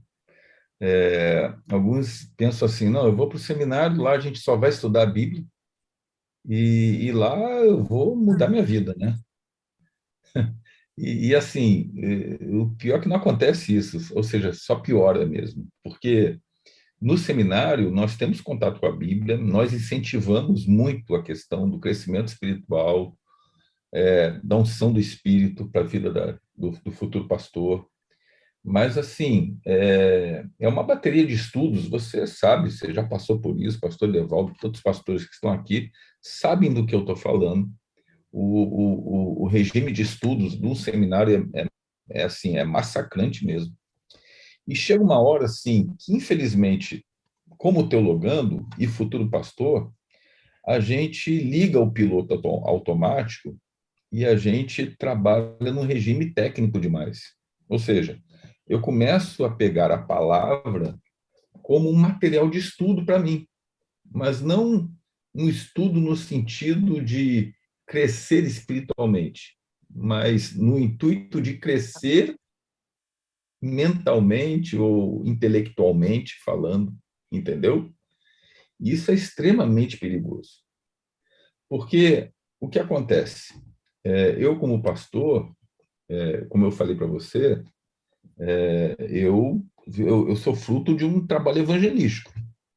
Se você pegar minha vida, você vai perceber que o evangelismo sempre teve no meu universo. Eu não sei por que Deus literalmente disse assim, ó, você vai ser um bicho de evangelismo. Porque minha conversão se deu pelo evangelismo, o meu chamado para ir fazer teologia foi em virtude de evangelismo também, porque eu era protético, minha esposa dentista, onde nós fomos morar em Juiz de Fora, Minas Gerais, e lá tinha um carro de atendimento odontológico que trabalhava para o departamento de evangelismo da igreja, e fomos convidados para fazer atendimento gratuito à população enquanto havia o evangelismo. Então, ou seja, eu sempre tive contato com o evangelismo e minha vida inteira foi evangelismo. Então, quando eu fui para o distrito, eu fazia evangelismo no distrito. Eu tinha gosto por isso. Depois fui chamado para o departamento de evangelismo, ou seja, a minha cabeça é isso. E chega uma hora que, volto a dizer, você liga o piloto automático, você diz assim, bom, eu sei o que eu tenho que fazer. Eu sei o que eu tenho que fazer. Se eu vou fazer evangelismo em tal lugar, eu sei o que eu tenho que fazer em tal lugar para que o evangelismo aconteça. E a Bíblia e a oração, como pastor, a gente sabe que é necessário. Só que assim, você chega num ponto onde você começa a andar na frente de Deus. Você começa a deixar Deus para trás. Entendeu? Porque você acha que você sabe, que você pode. Entendeu? E eu cheguei nesse nível, pastor. Eu cheguei nesse nível. Onde eu fazia minhas orações, lia a Bíblia de forma formal. E talvez eu esteja falando aqui para alguém que está se escandalizando com isso nesse momento. Irmãos, não se escandalize. Eu, como pastor, qualquer outro pastor aqui, nós somos tão seres humanos quanto vocês são. Sujeitos às falhas como qualquer um é. Entendeu? E aí, eu vivi exatamente esse processo. E eu cheguei no seminário com esse processo, com essa cabeça. Entendeu? Infelizmente. E aí, um dia eu estava lá em Vitória, porque eu faço meu doutorado em Vitória. Eu tinha chegado no domingo à noite. Não, desculpa, perdão. Na semana antes da minha viagem, o pastor Joaquim entrou em contato comigo, eu não sei porquê, de forma aleatória. Agora eu percebo que foi intencional. Um beijo para você, pastor Joaquim. Ó, amo o senhor. E aí ele me convidou para a sala. Você conhece a sala 57? Eu já tinha ouvido falar da sala 57. E aí aquela questão que a gente menciona, né? Ouço falar bem e mal, né? E aí eu ouvi, beleza, não, sim, eu ouvi. Então, tá aqui um link, se você quiser entrar, né? Vai lá, experimenta. Eu falei, beleza. Só que eu estava na véspera de viagem, aí eu viajei, fiquei uns 2 dias nessa viagem até chegar em Vitória, eu parei em Belo Horizonte. E aí, quando chegou em Vitória, no domingo, no dia seguinte, eu peguei o link e entrei na sala na segunda-feira, eu me lembro até hoje. E eu, sinceramente, assim, entrei com o pé atrás. Falei assim, vamos experimentar, vamos ver como é que é esse negócio aqui. E eu vou confessar uma coisa para ti, sabe? Eu me impressionei e digo assim, de coração, que a Sala 57, ela não transformou a minha vida. Porque quem transforma a vida da gente é Deus. Mas a Sala 57 foi um instrumento de Deus para que houvesse essa transformação. E particularmente assim, pastor, eu comecei a me reencontrar com Deus. Comecei a ter um reencontro com Deus na Sala 57, entendeu? Eu comecei a encarar novamente a Bíblia como ela deve ser encarada. Ou seja, para o meu crescimento, aperfeiçoamento espiritual. Isso mudou até a questão, por exemplo, dos meus relacionamentos, meu trato com os meus alunos, sabe? Porque muda, né? Não tem jeito, não tem como você ficar a mesma pessoa, não tem como. e tem sido uma bênção para mim, particularmente uma bênção para mim. Ao ponto de hoje, né, quando você não vai à sala 57, sente falta, né? Porque é legal você criar esse hábito. E graças a Deus, o hábito está, né? Tá enraizado agora. E hoje, quando eu não estou na sala 57, parece que está faltando alguma coisinha para mim, sabe? E eu Pastor, agradeço muito. eu glorifico a Deus por ouvir isso. Eu quero trabalhar dois aspectos importantes na minha maneira de ver o que nós estamos ouvindo aqui. O primeiro é, quando o pastor fala, amado, de ser um pastor técnico, é porque assim, ó, você tem que dividir sua vida entre todas as coisas e ser membro da igreja e ser líder da igreja, certo? Caso você seja líder ou apenas membro da congregação, se você estiver ouvindo a gente aqui. Enquanto você faz tudo isso, você tem que separar tempo para a Bíblia, para oração, para visitas e etc, etc, etc. Senão você não faz isso. Você, por conta desta demanda, você corre o risco da Bíblia se tornar um livro qualquer na sua mão, porque você tem pouco contato com ela, você pratica poucas disciplinas espirituais, porque você está tão dividido com essas coisas, e você se torna um cristão morto. E quando você faz porque sabe que é certo. Você não deixa de crer porque você está morno. Mas você faz porque é certo, não tem poder naquilo, não tem vida naquilo, mas fazer o quê? Eu creio nisso, tem que fazer o jeito. Nós, pastores, temos o outro exposto, o outro polo, pastor. Tudo que nós fazemos é com a Bíblia na mão, pastor. Todo mundo que se aproxima da gente quer uma oração. Todo mundo quer ouvir a gente falar. Se você chega numa reunião, não, o pastor chegou, ele que fala. Tem pastor aqui, então a gente não ora. Então, tudo que a gente faz, se eu for num campo de futebol, eu sou olhado como pastor. Eu tenho quase que jogar futebol com a Bíblia na mão. Porque é o nosso ofício. E da mesma forma que a Bíblia pode se tornar comum para você por falta de contato, ela pode se tornar comum para a gente por excesso de contato. E aí, amigão, vou falar para você. Exatamente, pastor. Ser um pastor, que não está vivo e que ora porque é necessário, porque sabe fazer, aprendeu a fazer. Lembra do que eu falei, pastor? Sem o espírito da técnica? Tem muito pastor hoje vivendo de técnica, pastor. Ele consegue seus resultados aplicando técnicas da neurolinguística, sabe como o cérebro humano funciona para receber os resultados da congregação. Mas ele não está vivendo o evangelho vivo, porque ele aprendeu a fazer e entrou num sistema que ele vive ali dentro. Assim como o membro da igreja também vive no corpo, alienado dele, sem vida espiritual. E aí a gente vê, pastor, meio que um retrato da nossa igreja, porque, veja, se o culto de quarta-feira não tem quase ninguém, se o culto de domingo não tem quase ninguém, se a escola sabatina começa vazia e só nos encontramos no culto divino, e a maioria esmagadora das nossas igrejas, elas são assim, me parece, pastor Marcelo, que é reflexo do tipo de vida que nós vivemos. Os membros mornos por distância da Bíblia, pastores técnicos por tê-las na mão com muita frequência.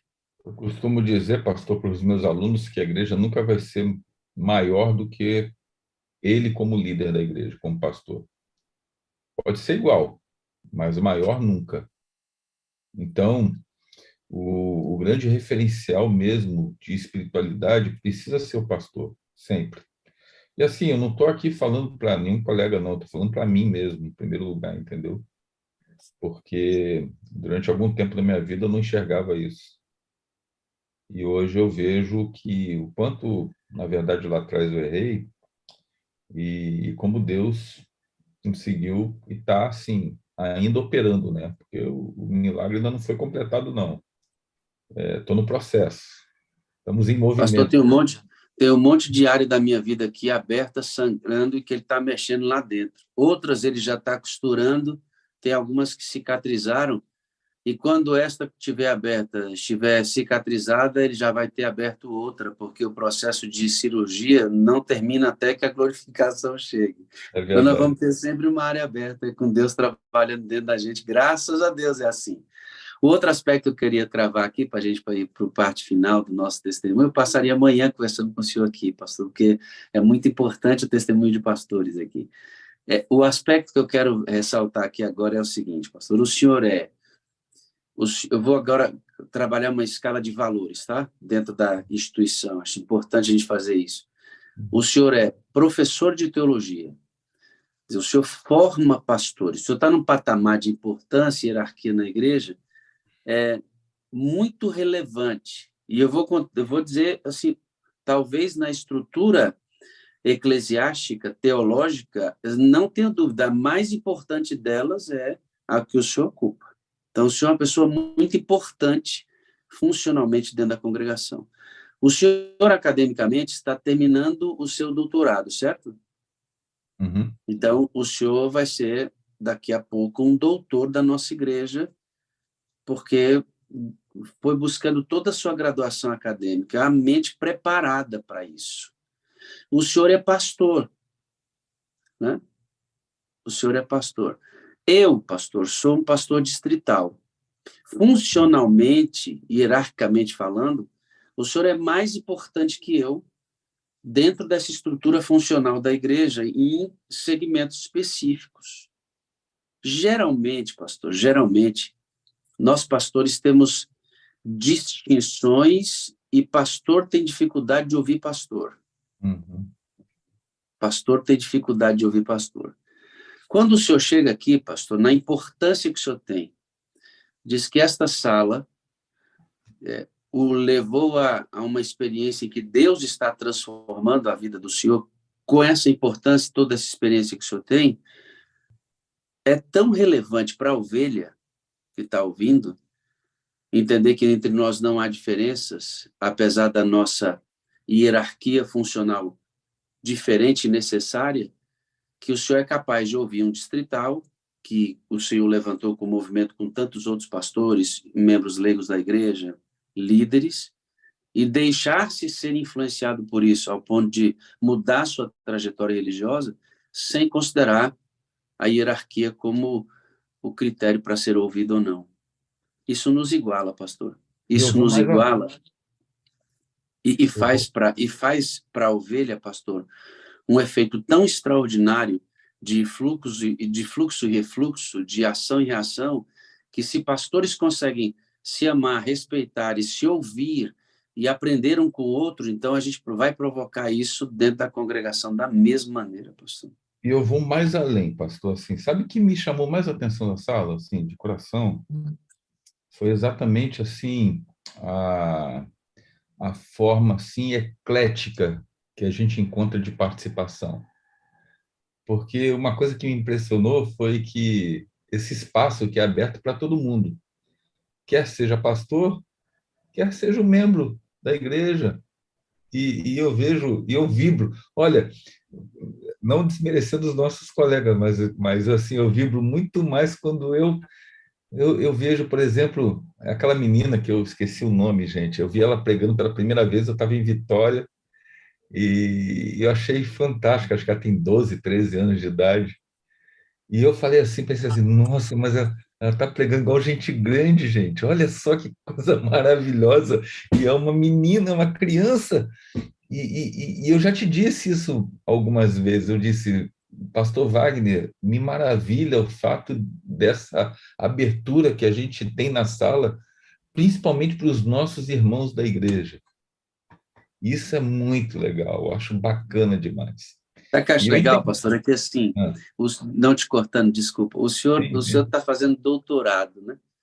Uhum. E aí, daqui a pouco entra uma irmã aqui na igreja, uma irmãzinha da igreja, que, cara, ela não teve oportunidade nem de ir à escola direito, né? Mas ela tem tanta importância como o senhor que está fazendo doutorado. Sim, E com essas coisas certeza. não nos importam, sabe, pastor? O que o senhor tem de estudo, onde o senhor mora, se o senhor tem dinheiro ou não. Agora eu fui cumprimentado pela Hebe, por uma amiga da igreja em São Paulo, com o seu esposo, que são frequentes à sala, são pessoas muito bem-sucedidas na vida, mas pensa na humildade desse povo, pastor, de receber a gente na casa deles, e eles ouvem e participam da sala em igualdade, pastor, porque aqui o que a gente busca é a autoridade para falar pelos emblemas do Espírito, da vida transformada Você pelo falou Espírito, pastor. tudo agora, autoridade pelo poder do Espírito Santo. Assim, gente, você que está nos ouvindo agora, entenda, não tenha medo de falar, de participar.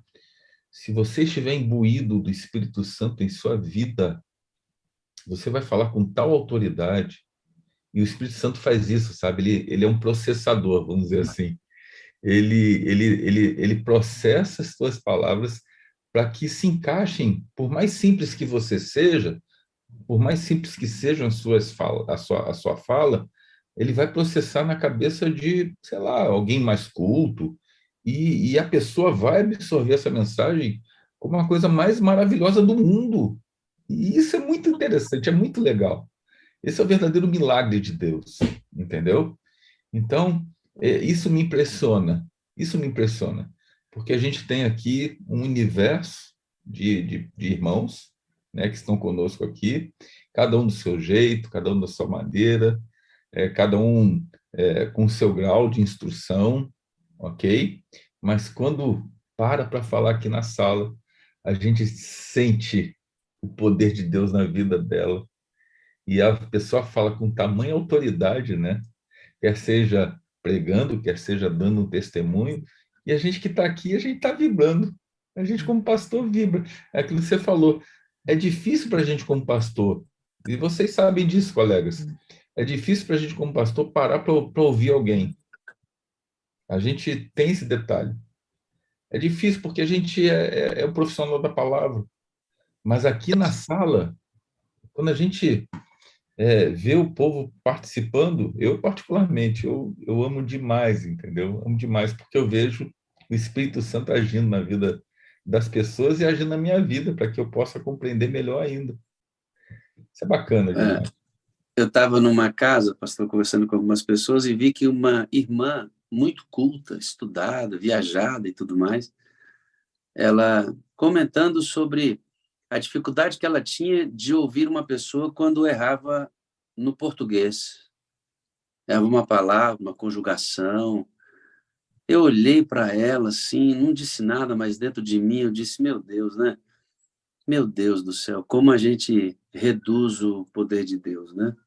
Não estou aqui fazendo nenhuma alusão à falta de cuidado com qualquer qualidade do culto, mas eu não posso ter essa unidade de medida tão mediana, né, tão medíocre, de não ouvir uma pessoa porque ela não fala o português corretamente. Pelo amor de Deus, a gente tem que melhorar demais a nossa visão sobre como Deus age e o que realmente é importante em todo o processo. É verdade. O senhor falou sobre a questão de grau de importância, né? Eu entendi a sua colocação, assim, todos nós somos iguais, todos nós. Eu não vejo distinção nenhuma dentro da instância da igreja na questão para Deus, todos nós somos iguais. Mas eu concordo contigo, em certo sentido, realmente da influência que eu tenho hoje. Porque hoje o seu círculo de influência, pastor, se resume ao quê? 500 pessoas, 600, 700, eu não sei o tamanho do seu distrito pastoral. Isso é claro, né? Visando a vida do pastor no distrito lá, né? Então, 700 pessoas.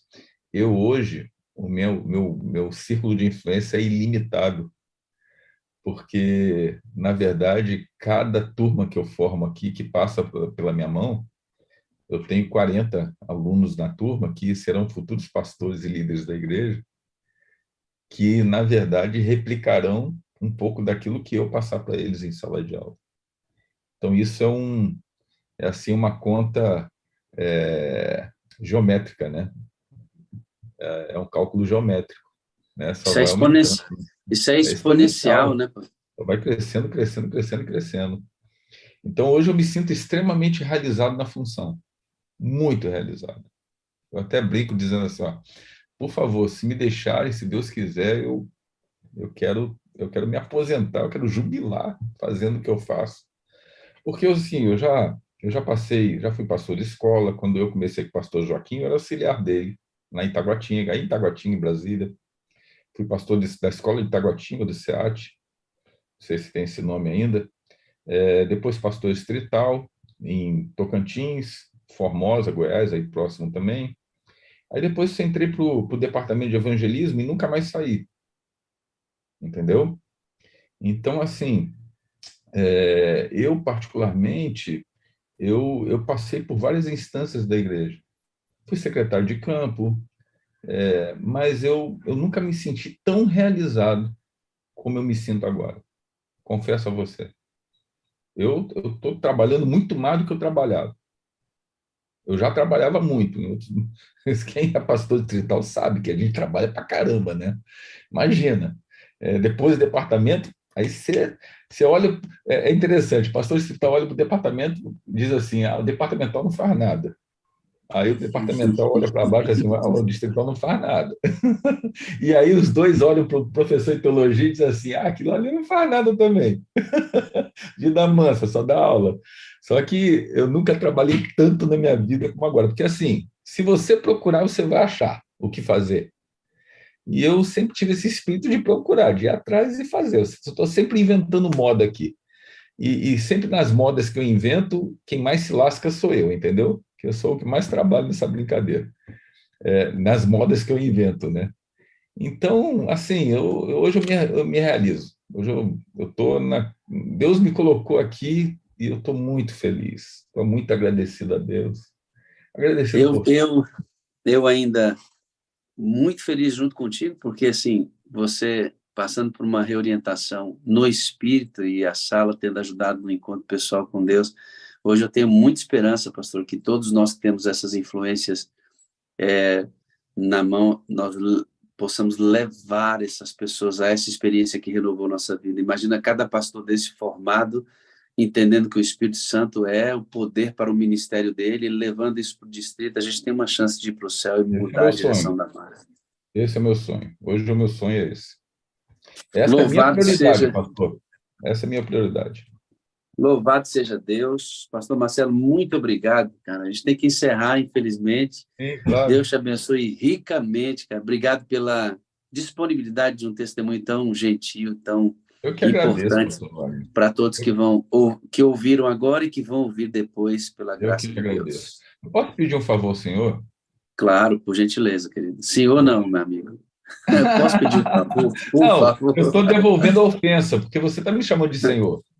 É o jeito, pastor. Eu aprendi com o mestre que eu devo respeitar todos vocês. Né? Então, quem tem cabelo branco aqui é você, não sou eu, não, hein? Sim, senhor. Mas eu queria pedir uma oração sua. Hoje eu faço aniversário. Ô, 55 rapaz, olha aninhos que com legal, cara. 55 aninhos, e eu acabei de dizer para minha mãe, com um corpinho de 20, entendeu? Aí sim, isso é uma boa imagem, exatamente. Pastor, parabéns, eu fiz 52, muito feliz, com muitas... nem respondi, tem gente que falou comigo do aniversário, ainda não respondi, tenha paciência, eu vou responder. Vou orar com toda alegria, pastor, com toda alegria. Muito obrigado. Santo Deus e Pai, o pastor Marcelo hoje está completando 55 anos. Louvado seja o Senhor pela trajetória que o Senhor deu para ele, ainda há muito para fazer pelo reino de Deus. Continua usando teu filho. Hoje ele trabalha na formação de pastores. Louvado seja o teu nome por isso, e nós agradecemos ricamente por tudo isso.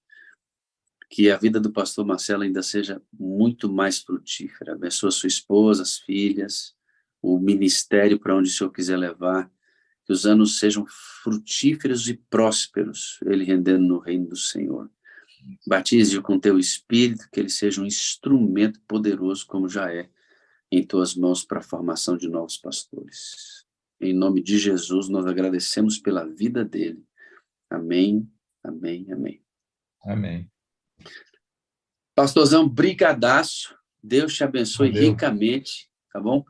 Como eu não estou, pastor, aqui no meu computador, deu um problema, vou ter que saber o que é.